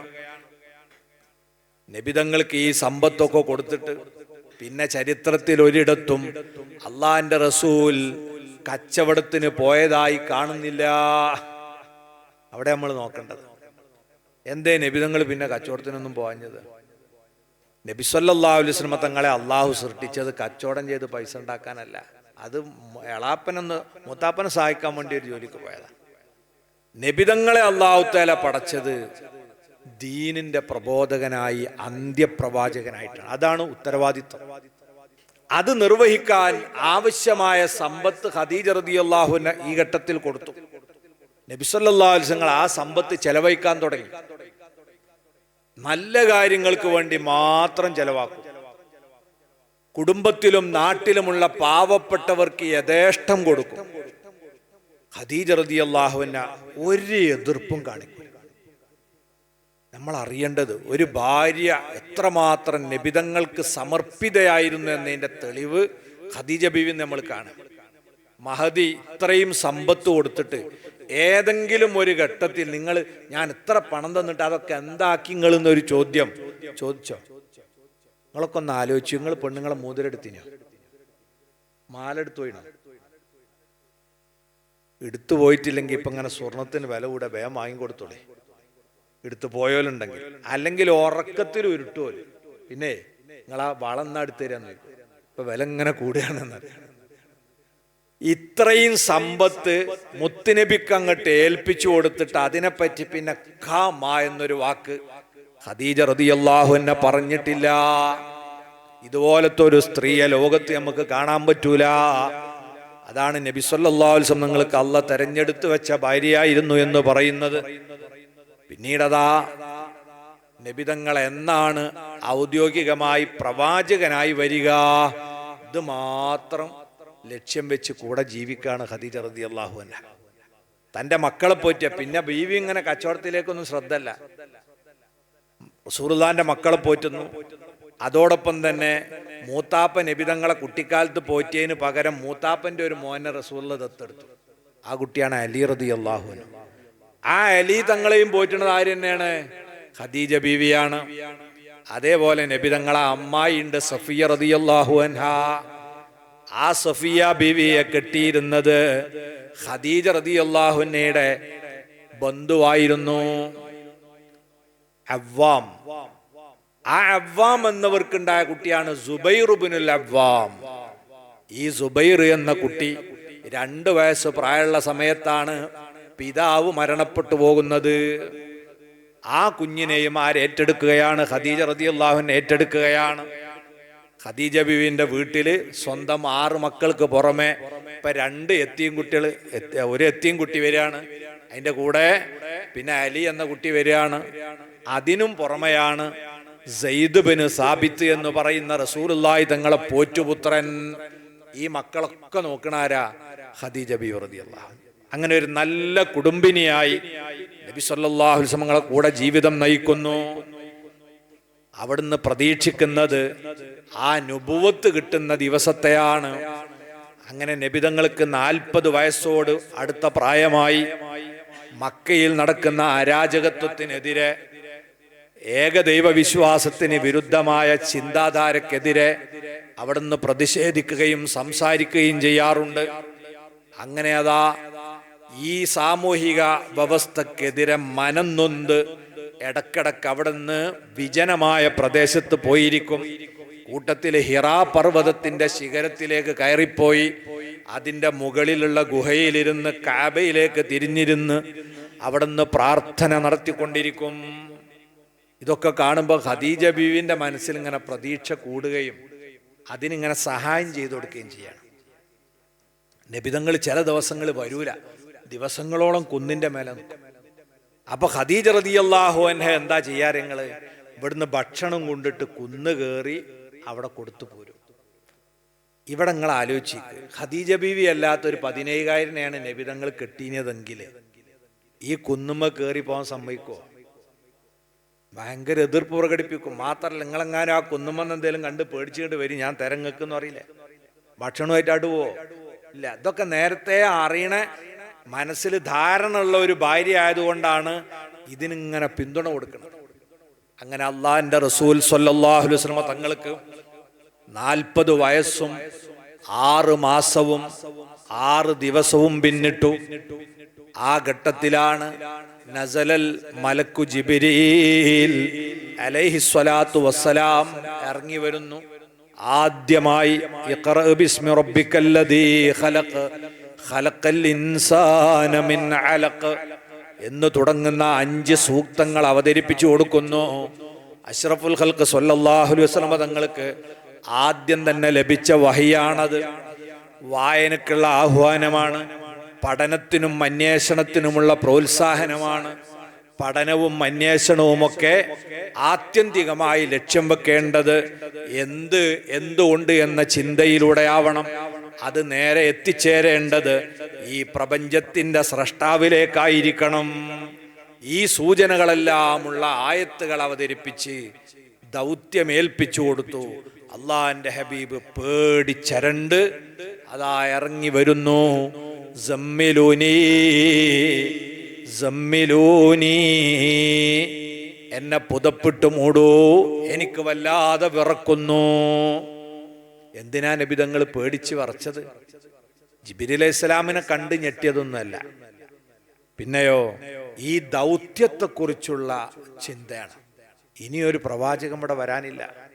ഖിയാമത്ത് നാൾ വരെ ജനിക്കാൻ പോകുന്ന സർവ്വ മനുഷ്യർക്കും അള്ളാഹുവിന്റെ ദീന് എത്തിച്ചു കൊടുക്കണമെന്ന ഡ്യൂട്ടിയുടെ ഭാരമോർത്താണ് മുത്തുനബി തങ്ങൾ പേടിച്ച് പനിച്ചു പോയത്. ആ സമയത്ത് നിങ്ങൾ ചിന്തിച്ചു നോക്കി, ബീവി ഖദീജ അല്ലാത്ത മറ്റൊരു പെൺകുട്ടിയായിരുന്നെങ്കിൽ എന്താ ചൂലോ ഒലക്കെ കെടുക്കും. ഞാൻ നേരത്തെ പറഞ്ഞു നിങ്ങളോട് ആ കുന്നിന്റെ എറിവ് പോയിരിക്കണ്ടാന്ന്. ഇപ്പൊ പേടിച്ച് വന്നിണില്ലേ, തരും ഞങ്ങൾക്ക് എന്ന് പറയില്ലേ. ഖദീജ റളിയല്ലാഹു അൻഹ ചെയ്തില്ല. അവിടുന്ന് ആ പുതപ്പിട്ട് കൊടുത്തുകൊണ്ട് സ്നേഹത്തോടെ പറഞ്ഞു, വല്ലാഹി ലാ യുഖ്സികല്ലാഹു അബദാ, നിങ്ങൾ ഒന്നുകൊണ്ടും പേടിക്കണ്ട, പടച്ച റബ്ബ് നിങ്ങളെ കൈവടിയൂല. കാരണം നിങ്ങൾ ഇത്രയും കാലം ഇവിടെ പ്രവർത്തിച്ചതും ജീവിച്ചതും ഇന്നക ലതസിലുർ റഹ്മ, നിങ്ങൾ കുടുംബ ബന്ധം പുലർത്തിയ ആളാണ്. വതക്സിബുൽ മഅദൂമ, ഇല്ലാത്തവന് വേണ്ടിയാണ് നിങ്ങൾ അധ്വാനിച്ചത്. സമ്പന്നർക്ക് പണമുണ്ടാക്കി കൊടുക്കാനല്ല, പാവപ്പെട്ടവരെ സഹായിക്കാനാണ് നിങ്ങൾ പ്രവർത്തിച്ചത്. അതേ വതഹമിലുൽ കല്ല, നിങ്ങൾ പ്രാരാബ്ദങ്ങൾ ഏറ്റെടുത്തതാണ്. നാട്ടിൽ പ്രയാസപ്പെടുന്ന ആളെ കാണുമ്പോൾ അത് നിങ്ങൾ ഏറ്റെടുത്ത് നിർവഹിച്ചു കൊടുത്ത ആളാണ്. നിങ്ങൾ സത്യം മാത്രം പറഞ്ഞ ആളാണ്. അതുകൊണ്ട് നിങ്ങൾ വിഷമിക്കണ്ട, പടച്ച റബ്ബ് നിങ്ങളെ കൂടെ ഉണ്ടാകും. കണ്ട, നിങ്ങളൊരു ഉമ്മന്റെ സ്ഥാനത്ത് നിന്ന് നല്ല പക്വതയോടുകൂടെ, റസൂലുള്ളാഹിനേക്കാൾ പ്രായം കുറഞ്ഞ ഒരാളായിരുന്നെങ്കിൽ അപ്പൊ പേടിച്ചു പോലോ, പിന്നെന്താ ബേജാറായി നിലവിളിക്കായ്യ. എന്നാൽ അങ്ങനെയല്ല ഖദീജ ബീവി ചെയ്തത്. നല്ല പക്വതയോടെ ആശ്വാസത്തിന്റെ വാക്കുകൾ പറഞ്ഞു. മാത്രല്ല, തനിക്ക് മാർഗദർശനം നൽകിയ വറഖത്ത് ബിൻ നൗഫൽ ഉണ്ടല്ലോ, അവിടെ ആങ്ങള എളാപ്പന്റെ മോൻ, അവരടുത്തേക്ക് അടുത്ത ദിവസം തന്നെ നബി തങ്ങളെ കൊണ്ടുപോകുന്നു. വറഖത്ത് ബിൻ നൗഫൽ കേട്ട ഉടനെ പറഞ്ഞു, ആ വന്നത് ആരാണെന്നല്ലേ? ഖദീജ. മുത്തുനബിക്കാളറിയ ഖദീജ ബീവിക്ക് പറഞ്ഞു കൊടുക്കാണ്.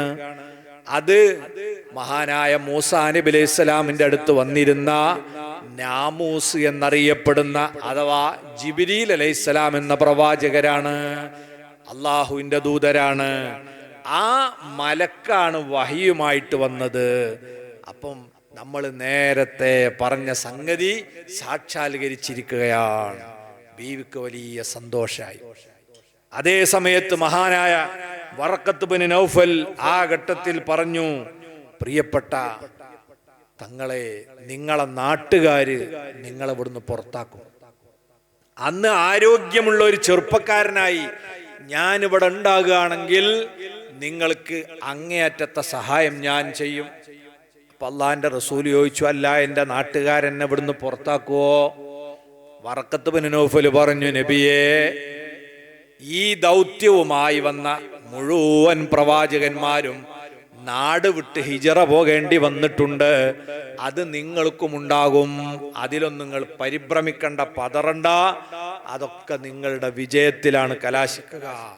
എല്ലാ ആത്മധൈര്യവും കൊടുത്ത് അങ്ങനെ വറക്കത്തിന്റെ അടുത്ത് കൊണ്ടുപോയി നബി തങ്ങൾക്ക് അതാ പ്രബോധന രംഗത്തിറങ്ങാനുള്ള അവസരം വന്നു. ആദ്യത്തെ 3 കൊല്ലം രഹസ്യമായിട്ടുള്ള പ്രബോധന. ഓരോരോ ആളുകളെ സ്വകാര്യമായിട്ട് കണ്ട് ഈ വിഷയം പറയും, അവർ ഇസ്ലാമിലേക്ക് വരും. അങ്ങനെയാണ് സയ്യിദുന അബൂബക്കർ സിദ്ദീഖ് റളിയല്ലാഹു അൻഹു, ഉസ്മാൻ ഇബ്നു അഫ്ഫാൻ റളിയല്ലാഹു അൻഹു തുടങ്ങിയ പ്രമുഖരായ നിരവധി ആളുകൾ ദീനിലേക്ക് വന്നു. 3 കൊല്ലം കഴിഞ്ഞപ്പോൾ അള്ളാഹു നബി തങ്ങളെ വിളിച്ചു പറഞ്ഞു, വഅൻദിർ അശീറതകൽ അഖറബീൻ, നബിയെ അവിടുത്തെ അടുത്ത കുടുംബക്കാരെ വിളിച്ച് ഇനി താക്കീത് ചെയ്യണം. പരസ്യ പ്രബോധനത്തിനുള്ള ആഹ്വാനമുണ്ടായി. ആ സമയത്ത് നബി സല്ലല്ലാഹു അലൈഹി വസല്ലം കുടുംബത്തില് 2 മക്കളെ കല്യാണം കഴിഞ്ഞിരുന്നു. ഒന്ന് റുഖിയ ബീവി റളിയല്ലാഹു അൻഹ, മറ്റൊന്ന് ഉമ്മു കുൽസൂം റളിയല്ലാഹു അൻഹ. ആരാ ഈ 2 മക്കളെയും വിവാഹം ചെയ്തത്? നബിതങ്ങളുടെ മൂത്താപ്പമാരിൽപ്പെട്ട അബൂലഹബിന്റെ 2 മക്കളാ. ഒരാളെ പേര് ഉത്ബ, മറ്റേ ആളെ പേര് ഉത്തൈബ. ഇവർ 2 പേരും നബിതങ്ങളെ 2 മക്കളെ നിക്കാഹ് ചെയ്തിട്ടുണ്ട്. പക്ഷെ കൂട്ടിക്കൊണ്ടുപോയിട്ടില്ല. ഞാൻ നേരത്തെ പറഞ്ഞല്ലോ, ചെറുപ്പത്തിൽ തന്നെ നിക്കാഹ് നടക്കും, കൂട്ടിക്കൊണ്ടുപോലും നടന്നിട്ടില്ല. ഈ സമയത്താണ് ഇതുണ്ടാകുന്നത്.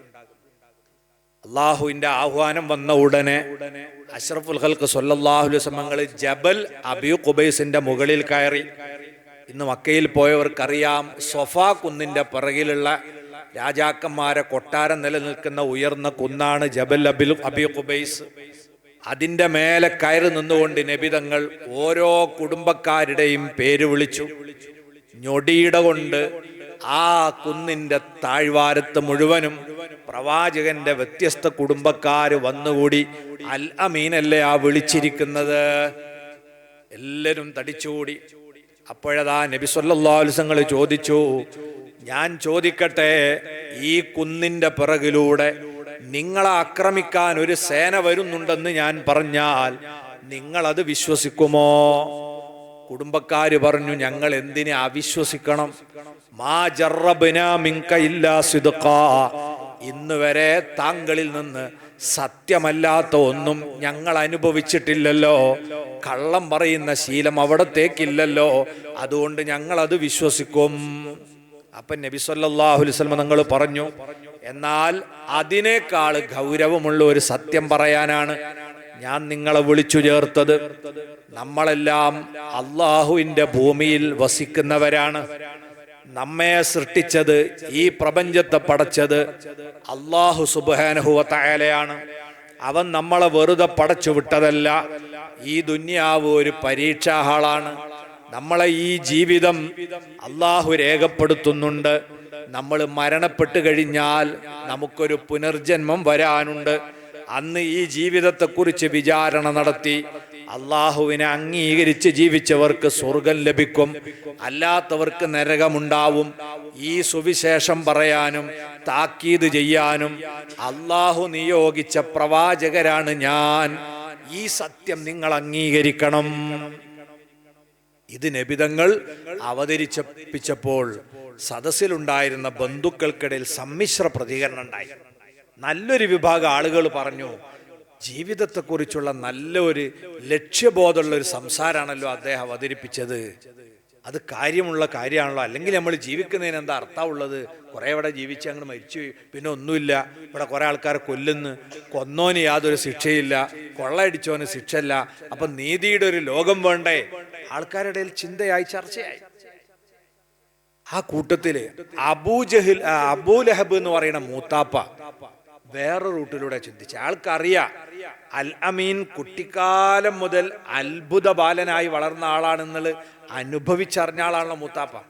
ജനിച്ച ഉടനെ തന്നെ ഉണ്ടായ അത്ഭുതങ്ങളൊക്കെ നേരിട്ട് കാണുകയും തൻ്റെ അടിമയെ ആ സന്തോഷ വാർത്ത അറിയിച്ചതിൻ്റെ പേരിൽ മോചിപ്പിക്കുകയൊക്കെ ചെയ്ത ആളാണ് അബൂലഹബ്. പക്ഷെ അബൂലഹബിന്റെ ഉള്ളിൽ വേറൊരു ചിന്ത വന്നു. അങ്ങനെ ഒരു അന്ത്യപ്രവാചകനെ അള്ളാഹ്ക്ക് നിയോഗിക്കുകയാണെങ്കിൽ ഞാൻ ഇവിടല്ലേ, എന്നെ ആക്കിയാ പോരെ? അതിന് പിന്നെ മരുന്നില്ലല്ലോ. ആ അസൂയ ഒരാൾ കൽബ് കേറിപ്പോയാൽ വേറെ തെളിവുകൾക്കൊന്നും അവിടെ തെളിച്ചുണ്ടാവില്ല. അങ്ങനെ മൂപ്പർക്ക് ഹേലളി. മൂപ്പര് പറഞ്ഞു, മേലിൽ ഈ വാർത്ത ആരോടും മിണ്ടിപ്പോകരുത്. തബ്ബല്ലക അലിഹാദാ ജമഅതനാ, മുഹമ്മദേ നിനക്കാണ് നാശം, ഇത് പറയാനാണോ നീ ഞങ്ങളെ ഇവിടെ വിളിച്ചു ചേർത്തത്?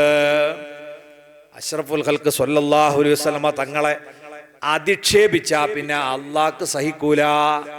അള്ളാഹിന്റെ ഹബീബിനെ വിമർശിച്ചാൽ അള്ളാഹു അവിടെ ഇടപെടും. അവിടെ മക്കളെ നിക്കാഹ് ചെയ്തത് ഇയാളെ മക്കളാണ് എന്നതൊന്നും അള്ളാഹ്ക്ക് പ്രശ്നമല്ലല്ലോ. അള്ളാഹു ഉടനെ ആയത്തിറക്കി, തബ്ബത് യദാ അബീ ലഹബിൻ വതബ്ബ് മാ അഗ്നാ അൻഹു മാലുഹു വമാ കസബ്. അബൂലഹബ് നശിച്ചിരിക്കുന്നു, അവന്റെ മക്കളോ അവന്റെ സമ്പാദ്യമോ അവനൊരിക്കലും ഉപകാരപ്പെടൂല. അവന്റെ കൂടെ ഈ ആശയത്തെ പിന്തുണക്കുന്ന അവന്റെ ഭാര്യയും നശിച്ചിരിക്കുന്നു. അള്ളാഹു ആയത്തിറക്കി. ഞാനിപ്പോ മക്കളൊക്കെ കെട്ടാൻ വേണ്ടി റെഡിയായത് ഇയാളെ മക്കളാണ് എന്ന നിലക്ക് ഈ ആയത്ത് മൂടി വെക്കാൻ നബിതങ്ങൾക്ക് പറ്റുമോ? മക്കളെ അമ്മോശനെതിരെ ഇറങ്ങിയ ആയത്ത് തൽക്കാലം നമ്മൾ പറയാതൊക്കെ പറ്റൂലല്ലോ. പ്രവാചകനല്ലേ, അള്ളാഹ് പറഞ്ഞ അത് പറഞ്ഞോളൂ. അവിടെ ഒന്നും നോക്കിയില്ല. നബി സല്ലല്ലാഹു അലൈഹി വസല്ലം പറഞ്ഞതാ, നിങ്ങളുടെ ഈ ധിക്കാരത്തിന് അള്ളാഹു പ്രതികരിച്ചത് ഇങ്ങനെയാണ്. അബൂജഹലിനാട്ട് കീറ പിടിച്ചു. അയാള് 2 മക്കളെയും വിളിച്ചിട്ട് പറഞ്ഞു, റസീ വറസുകുമാ ഹറാം, ഇനി നിങ്ങൾ എന്നെ നേരിൽ കാണല് ഹറാമാണ്. ഹത്താ തുഫാരിഖാ ഇബ്നത്തൈ മുഹമ്മദ്, മുഹമ്മദിന്റെ 2 പെൺമക്കളെയും നിങ്ങൾ ത്വലാഖ് ചെല്ലാതെ ഈ വാപ്പ നിങ്ങൾക്ക് കാണാൻ പാടില്ല. അയാളെ താക്കീത്. ഉടനെ അതാ ഉത്ബയും ഉത്തൈബയും അള്ളാഹിന്റെ റസൂലിന്റെ അടുക്കൽ ചെല്ലുന്നു. ഉത്തൈബ കുറച്ച് പോക്കിരിയാണ്. അയാള് പുന്നാരൻ നബിതങ്ങളെ മാറുപിടിച്ചു കുലുക്കി. എന്നിട്ടതാ പറഞ്ഞു, എന്റെ വാപ്പയെ നിങ്ങൾ ചീത്ത വിളിച്ചല്ലേ, അതുകൊണ്ട് നിന്റെ മോളെ ഞാനിതാ ത്വലാഖ് ചൊല്ലിയിരിക്കുന്നു. ഉത്ബ അങ്ങനെ ശകാരിച്ചതൊന്നുമില്ല. അയാളും വാപ്പന്റെ നിർദ്ദേശം മാനിച്ച് ത്വലാഖ് കൊടുത്തു. പ്രബോധന പ്രവർത്തനത്തിൽ ഏർപ്പെട്ട ആദ്യത്തെ ദിവസം നബിതങ്ങളെ കുടുംബത്തിനുണ്ടായ അപകടം എന്താ? ഒന്നിച്ച് 2 മക്കളാണ് ത്വലാഖില്ലപ്പെടാണ്. ദീനിനു വേണ്ടി പ്രവർത്തിക്കുന്നവർക്കൊന്നും പൂമാലിട്ടെല്ലാവരും സ്വീകരിക്കുന്നില്ല. വിമർശനങ്ങളും എതിർപ്പുകളും ഒക്കെ ഉണ്ടാവും. അതിനൊക്കെ അതിജയിച്ചുകൊണ്ട് തന്നെ വേണം പ്രബോധന രംഗത്ത് ഒരാൾ പ്രവർത്തിക്കണമെങ്കിൽ. നബി സല്ലല്ലാഹു അലൈഹി വസല്ലം തങ്ങൾ ഈ ഘട്ടത്തിൽ 2 മക്കൾ ത്വലാഖില്ലപ്പെട്ട ഏത് വാപ്പക്കും പ്രയാസം ഉണ്ടാവില്ലേ? അതിനേക്കാൾ പ്രയാസം ആർക്കുണ്ടാവും? ഉമ്മാർക്കുണ്ടാവും. ഇവിടെയാണ് ഖദീജ എന്ന ഭാര്യയെ അള്ളാഹു എന്തിനു കൊടുത്തു എന്നതിന്റെ ഉത്തരം നമ്മൾ കാണുന്നത്. ബീവി ഖദീജ റളിയല്ലാഹു അൻഹ വന്ന് പറയുന്നു, നബിയേ അവിടുന്ന് പ്രയാസപ്പെടണ്ട, നമ്മളെ മക്കൾക്ക് ഇവരെക്കാൾ മുന്തിയ ഭർത്താവിനെ അള്ളാഹു തരും. നബി തങ്ങളെ അങ്ങോട്ട് ആശ്വസിപ്പിക്കേണ്ട, പക്ഷെ അത് ഖദീജ ഇങ്ങോട്ട് ആശ്വസിപ്പിക്കാണ്. അതിന് പറ്റിയ ഭാര്യനാണ് അള്ളാഹു കൊടുത്തത്. അള്ളാഹു തആല കൊടുത്തു നല്ല ഭർത്താവിന്. ആരാ? സയ്യിദുനാ ഉസ്മാൻ ഇബ്നു അഫ്ഫാൻ റളിയല്ലാഹു അൻഹു. അതുപോലത്തെ ഒരു ചെറുപ്പക്കാരൻ മക്കയിൽ വേറില്ല. നബിതങ്ങളെപ്പോലെ മുഖച്ഛായുള്ള നല്ല സൗന്ദര്യമുള്ള തറവാടിയായ സമ്പന്നനായ ചെറുപ്പക്കാരൻ. അവിടെ നിന്നാണ് ആദ്യമായി റുഖിയ ബീവി റളിയല്ലാഹു അൻഹയെ കല്യാണം കഴിക്കുന്നു. റുഖിയ ബീവി മരിച്ചതിന് ശേഷം ഉമ്മു സൽമാ ബീവിനെയും ഉമ്മു കുൽസുമിനും കല്യാണം കഴിക്കുന്നു. അങ്ങനെ ദുന്നൂറൈൻ മുത്തുനബിയുടെ 2 മക്കളെ ഭർത്താവായി മാറാൻ ഉസ്മാൻ ഇബ്നു അഫ്ഫാൻ തങ്ങൾക്ക് ഭാഗ്യമുണ്ടായി. നിങ്ങൾ ആലോചിക്കണം, റസൂലുള്ളാഹിന്റെ എല്ലാ പ്രതിസന്ധി ഘട്ടങ്ങളിലും കൂടെ നിൽക്കാൻ ഈ ഭാര്യക്ക് സാധിക്കുകയാണ്. പക്ഷേ നബിതങ്ങൾക്ക് വലിയ വേദന തോന്നി. ആ മാറു പിടിച്ച് കുലുക്കിയിട്ട് ത്വലാഖ് കൊടുത്ത, അങ്ങനെ വല്ലാത്ത ത്വലാഖ് കൊടുക്കലാണുള്ളത്. റസൂലുള്ളാഹി മനസ്സ് നൊന്തുകൊണ്ട് പറഞ്ഞുപോയി, അല്ലാഹുമ്മ സല്ലിത്ഹു അല്ലാഹുമ്മ സല്ലിത്ത് അലൈഹി കൽബം മിൻ കിലാബിക. പടച്ചവനെ, ഉത്തൈബയുടെ മേൽ നിന്റെ ഹിംസ്രജീവികളിൽപ്പെട്ട ഒരു ജീവിയെ നീ അധികാരപ്പെടുത്തണേ. അത്രയും വലിയ പോക്കിരുത്തരാണ് അവൻ എന്നോട് കാണിച്ചത്. ഇത് കേട്ട ഉത്തൈബ വാപ്പയോട് ചെന്ന് പറഞ്ഞു, മുഹമ്മദ് ഇങ്ങനെ ഒരു വാക്ക് പറഞ്ഞിട്ടുണ്ട് കേട്ടോ. അപ്പൊ അബൂലഹബ് പറഞ്ഞു, എന്നാ ശ്രദ്ധിക്കണം കേട്ടോ, മൂപ്പര നാവ് കൊണ്ട് എന്ത് പറഞ്ഞാലും അത് പലിക്കും. അത് അനുഭവ, കുട്ടിക്കാലം മുതൽക്ക് അറിയണതാണ്. അതുകൊണ്ട് ശ്രദ്ധിച്ച് നടന്നോളുണ്ട് എന്ന് പറഞ്ഞു. അങ്ങനെ ശ്രദ്ധിക്കും. മൂപ്പരങ്ങനെ പുറത്തൊന്നും പോവില്ല. അങ്ങനെ ഒരു ദിവസം സിറിയയിലേക്ക് കച്ചവടത്തിനുമാണ് ബാപ്പി മക്കൾ എല്ലാവരും കൂടെ. ഇപ്പൊ വാപ്പ മകനെ ശരിക്കും ശ്രദ്ധിക്കും. നേരത്തെ നമ്മൾ പരിചയപ്പെട്ട ബുസ്ര എന്ന് പറഞ്ഞ സ്ഥലത്തെത്തി. യാത്രാ മധ്യേ വിശ്രമിക്കണ ഒരിടാണ്. ഇവരെ ചരക്കുകളൊക്കെ ഇങ്ങനെ വാരിക്കൂട്ടി വെച്ച് എല്ലാരും അതിന്റെ ചുറ്റും കിടക്കുക. അബൂലഹബ് മകനെ വിളിച്ചു പറഞ്ഞു, ഉത്തൈബ, മൊമ്മീന്റെ ദുആ ഓർമ്മ ഉണ്ടല്ലോ, ചെരക്കിന്റെ മുകളിൽ കയറി കടന്നു. അങ്ങനെ മൂപ്പര് ഈ ചെരക്കുകളുടെ കൂനന്റെ മുകളിൽ കയറി കടന്നു. ബാക്കിയുള്ളവരൊക്കെ ചുറ്റും കടന്നു. പാതിര സമയമായപ്പോഴതാ ഒരു സിംഹം വരുന്നു. ചുറ്റുമുള്ള ആളുകളെ മുഴുവനും ഇങ്ങനെ മണത്ത് മണത്ത് അവസാനം ഒരൊറ്റ കുതിപ്പാണ് ഇതിന്റെ മുകളിലേക്ക്. ഉത്തൈബയുടെ തല കടിച്ച് അറുത്തെടുത്ത് കടന്നു പോകുന്നു. അള്ളാന്റെ റസൂലിന്റെ പ്രവചനം പുലരുന്നു. നബിതങ്ങൾ പറഞ്ഞ പോലെ ഫലിക്കും. റസൂലുള്ളാഹിനെ അങ്ങനെ സ്വഹാബത്ത് വിശ്വസിച്ചു പോന്ന അതുകൊണ്ടാണ്. അള്ളാഹിന്റെ റസൂൽ എന്ത് പറഞ്ഞാലും അത് ഇങ്ങനെ തന്നെ ഫലിക്കാണ്. അവിടെ നിന്നാണ് അത് നബിയാണെന്നുള്ളതിന്റെ തെളിവത. അത് കഴിഞ്ഞു. ഖുറൈശികൾ കർശനമായ എതിർപ്പുമായി വന്നു. പലരും നാട് വിട്ട് എത്യോപ്യയിലേക്ക് പോകേണ്ടി വന്നു. റസൂലുള്ളാഹി തങ്ങളെ പ്രിയപ്പെട്ട മകള് റുഖിയ ബീവിയും മരുമകൻ ഉസ്മാൻ ഇബ്നു അഫ്ഫാൻ തങ്ങളും ജിദ്ദയിലേക്ക് കാൽനടയായി നടക്കുക, എത്യോപ്യയിലേക്ക് പോകാനേ. അത് കണ്ട് മഹദിയായ ഖദീജ റളിയല്ലാഹുവിന്റെ മനസ്സ് പൊട്ടി. ഖദീജ ബീവിനെ അങ്ങോട്ടും ആശ്വസിപ്പിക്കണല്ലോ. മകളും മോനും കൂടി നാട് വിട്ടു പോണ് കാണുമ്പോൾ ആർക്കാ സഹിക്കാൻ പറ്റുക? അള്ളാഹിന്റെ റസൂല് വന്നുകൊണ്ട് പറഞ്ഞു, ഖദീജ, ലൂത്ത് നബി അലൈഹിസ്സലാമിന് ശേഷം ഭാര്യയോടൊപ്പം ഹിജറ പോകുന്നത് നിന്റെ മകളും മരുമകനുമാണ്. അവര് വലിയൊരു പദവിയായി അതിനെ അംഗീകരിച്ചു കൊടുക്കുകയാണ്. അങ്ങനെ അതാ വലിയ വലിയ പ്രയാസങ്ങൾ അനുഭവിച്ച് മുന്നോട്ട് പോകുന്നു. നുബുവത്തിന്റെ 7ാമത്തെ കൊല്ലം വന്നപ്പോൾ പിന്നീട് ഖുറൈശികൾ ആ കടുത്ത തീരുമാനമെടുത്തു. പ്രവാചക കുടുംബത്തിനെതിരെ ഉപരോധം പ്രഖ്യാപിച്ചു. ബനു ഹാശിം, ബനുൽ മുത്തലിബ് എന്ന 2 കുടുംബമാണ് പ്രവാചകന്റെ കുടുംബം. ഇവരുമായി ഒരു ബന്ധവും ഇനി പാടില്ല. ഓലോട് സംസാരിക്കാൻ പാടില്ല, ഓലുമായിട്ട് വിവാഹബന്ധം പാടില്ല, കല്യാണത്തിന് വിളിക്കാൻ പാടില്ല, അവര് വിളിച്ചാൽ പോകാൻ പാടില്ല. ആ കൂട്ടത്തിൽ 1 മണി ഗോതമ്പ് പോലും അവർക്ക് വിൽക്കാൻ പാടില്ല. വെറുതെ കൊടുക്കാൻ പാടില്ല എന്ന് മാത്രമല്ല, വിൽക്കാൻ പോലും പാടില്ല. നമുക്ക് കാണാം, റസൂലുള്ളാഹി സ്വല്ലല്ലാഹു അലൈഹി വസല്ലം വീട് സ്ഥിതി ചെയ്യുന്ന സ്ഥലം കണ്ടുപോലുണ്ടാവും ഉംറക്കൊക്കെ പോയ ആൾക്കാർ. അതിന്റെ ഭാഗത്തുനിന്ന് ഒരു ടണലുണ്ട്. അത് നേരെ എത്തല് മിനയിൽക്കാണ്. ആ ഏരിയക്കാണ് ശാബ് അബി ത്വാലിബ് എന്ന് പറയാം. ഇവരെ കുടുംബം അവിടെയായിരുന്നു താമസിച്ചത്. അവിടെ ഉപരോധിച്ചു, പുറത്തിറങ്ങാൻ പാടില്ല, ഭക്ഷണമില്ല. ഈ കുന്നിന്റെ സൈഡിൽ ചെറിയ ചെറിയ പുല്ല് മുളക്കും, അതിന്റെ അടിയിൽ ചെറിയ കിഴങ്ങുകൾ ഉണ്ടാകും. ഇത് മാത്രം ഭക്ഷിച്ചാണ് ഉപരോധകാലത്ത് അവര് ജീവിച്ചത്. 1-2 മാസമല്ല, നീണ്ട 3 വർഷക്കാലം ഉപരോധം തുടർന്നു. ആടുകളുടെ വിസർജ്യങ്ങൾക്ക് സമാനമായിരുന്നു ഈ കാലഘട്ടത്തിൽ പ്രവാചക കുടുംബങ്ങളുടെ വിസർജ്യം.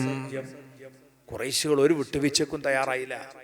പാതിര സമയമായാലും ഉറക്കം വരാതെ കൈക്കുഞ്ഞുങ്ങളതാ മുലപ്പാല് കിട്ടാതെ നിലവിളിക്കുകയാണ്. ഉമ്മമാര് ചുരത്തുന്നത് പാലിന് പകരം ചോരയാണ്.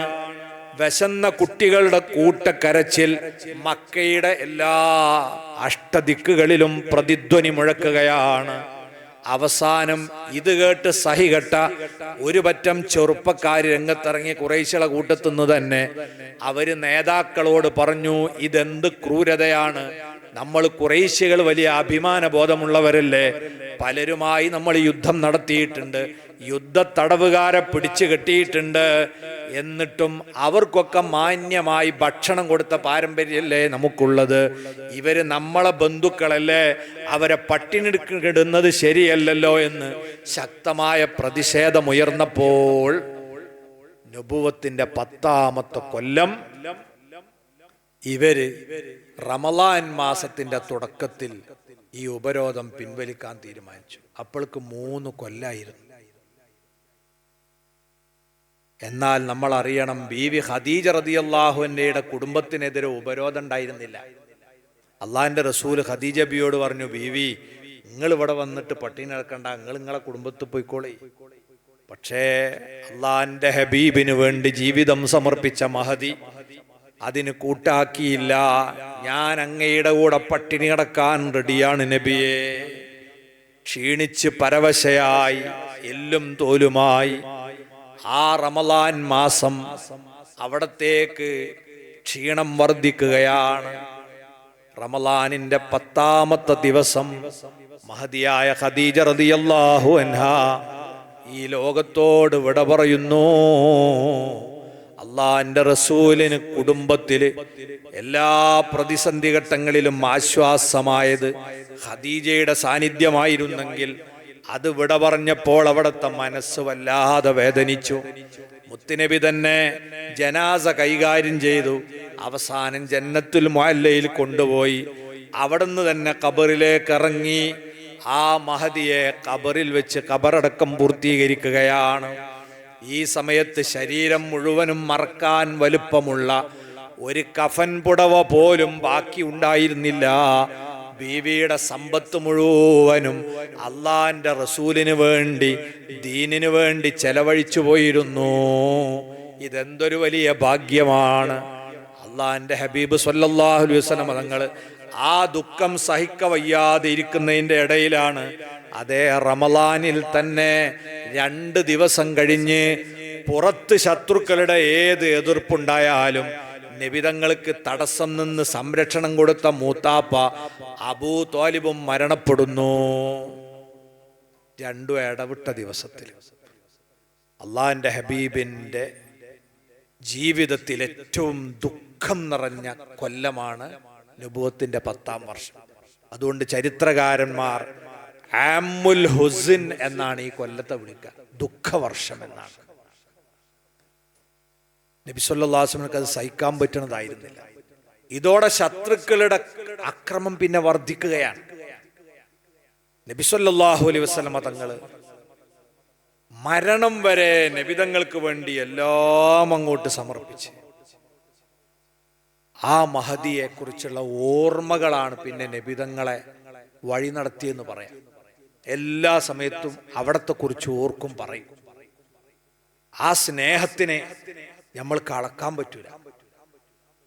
ആയിഷ ബീവി റളിയല്ലാഹു അൻഹ പറയാണ്, നബിതങ്ങള് വീട്ടിലുള്ളപ്പോ അവിടെ ഒരു പെണ്ണ് വരും, വയസ്സായ ഒരു കിളവത്തി. ആ പെണ്ണിനെ കാണുമ്പോഴേക്ക് നബിതങ്ങൾ വേഗം ചെന്ന് ബഹുമാനിച്ച് തലപ്പാവ് അഴിച്ചിട്ട് എന്ത് ചെയ്യും, അത് വിരിച്ച് ഇതിലിരുന്നോളി എന്ന് പറയും. ഇതൊരു വല്ലാത്ത ആദരവാണല്ലോ. ഒരാൾ തലപ്പാവ് അഴിച്ചിട്ട് അതിലൊരാളെ ഇരുത്തണമെങ്കിൽ എത്ര ബഹുമാനിക്കണം. അപ്പൊ ആയിഷ ബീവി ചോദിച്ചു, അല്ല നബി, നിങ്ങൾ ഇടക്കിടക്ക് ഈ കിളവിനെ വല്ലാതെ ബഹുമാനിക്കാണ്ട് ആരാ വിളുന്ന് ചോദിച്ചു.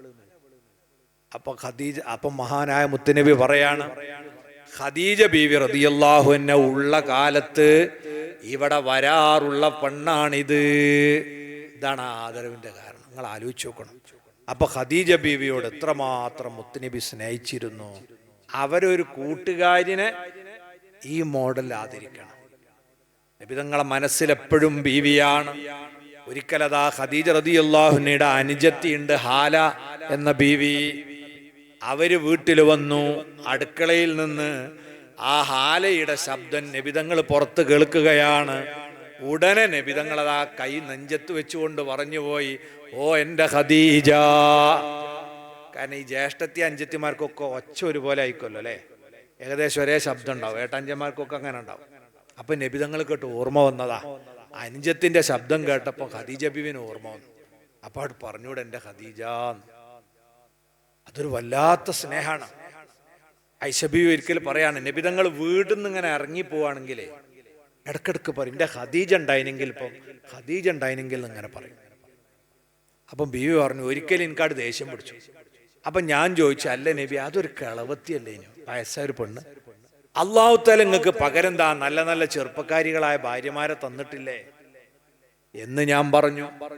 ഖദീജ ബീവിയുടെ പ്രത്യേകത എന്താ അറിയോ നിങ്ങള്? നബിതങ്ങളെ കെയർ ചെയ്യുന്നതിൽ ഇത്ര ശ്രദ്ധ ഉള്ള ഒരു ഭാര്യയാണ്. അതൊരു നല്ല പെണ്ണിന്റെ ലക്ഷണമാണ്. ഒരു ഭർത്താവ് വീട്ടിൽ നിന്ന് ഇറങ്ങിപ്പോവുകയാണെങ്കിൽ നല്ല ഒരു ഭാര്യയുടെ അടയാളം എന്താ?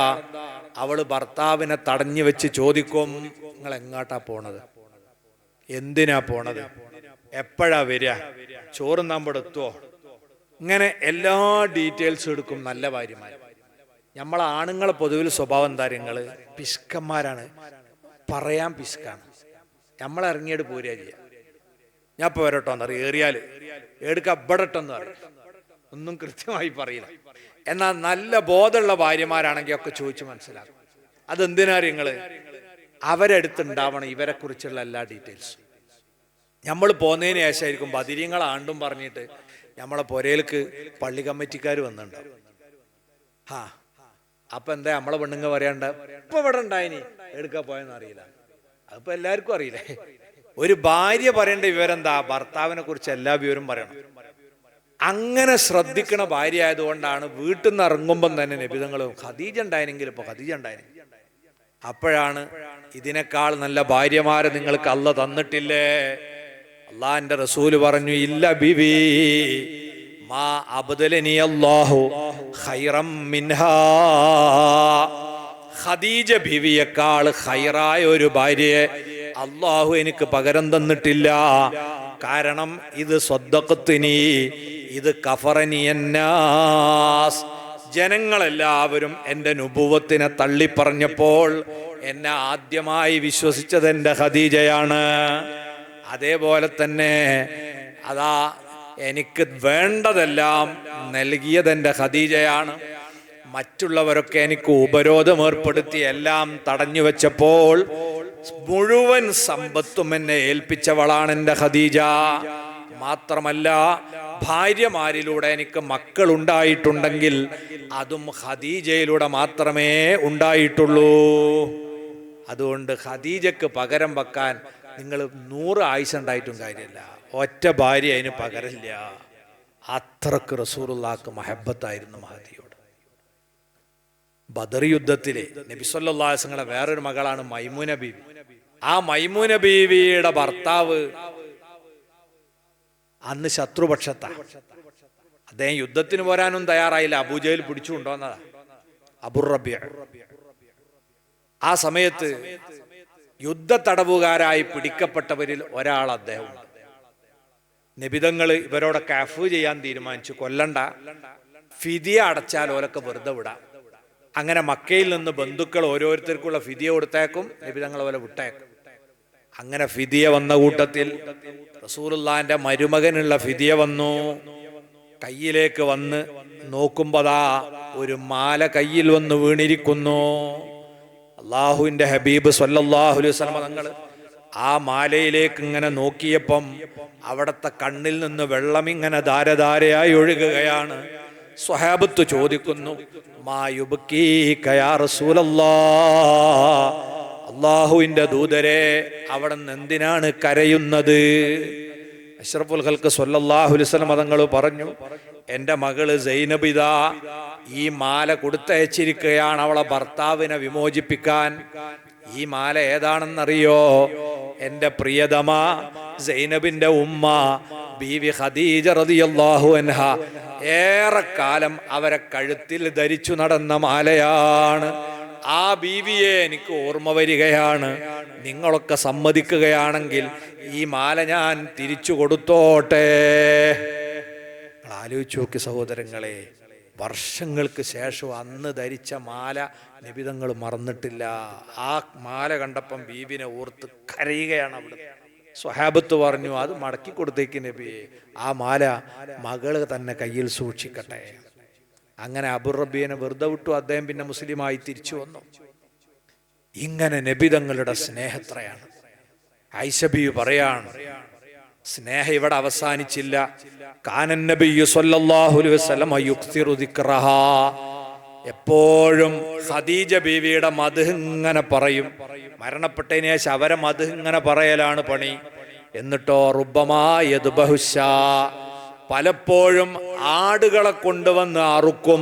സുമ്മ യുഖത്തുഹാ അലാൻ, അതിനെ കഷ്ണിക്കും. ഫയബ്അസുഹാ ഫീ സ്വദായിഖി ഖദീജ, ഖദീജ ബീവിയുടെ കൂട്ടുകാരികളുടെ സ്നേഹിതകളുടെ ഒക്കെ വീട്ടിലേക്ക് ഖദീജ ബീവിയുടെ പേരിൽ ആട്ടുമാംസം അയച്ചു കൊടുക്കും.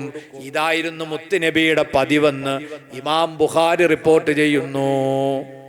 ഇതിലൂടെ നമുക്ക് വലിയൊരു പാഠവും കൂടി അള്ളാഹിന്റെ റസൂൽ പഠിപ്പിക്കുക. ദീനിനു വേണ്ടി വലിയ സേവനം ചെയ്ത ആളുകൾ മരണപ്പെട്ടു പോയാൽ മരണാനന്തരം എങ്ങനെയാണ് അവരെ അനുസ്മരിക്കേണ്ടത്? അവരെ മദ്ഹ് പറയണം, അവരെ പേരിൽ ദാനധർമ്മങ്ങൾ നടത്തണം. അത് നബിതങ്ങൾ മദ്ഹും പറയാണ്, അറുത്ത് ഇറച്ചി വിതരണം നടത്തുക. ഇത് സ്വഹീഹുൽ ബുഖാരിയിലുള്ളതാ. നമ്മളെ മുൻഗാമികൾ ഈ ആണ്ട് കഴിക്കലും ബദിരീങ്ങളാണ്ടും ശൈതാക്കന്മാരാണ്ട് കഴിക്കുക, ഇതൊക്കെ എങ്ങനെ ഉണ്ടായതാ?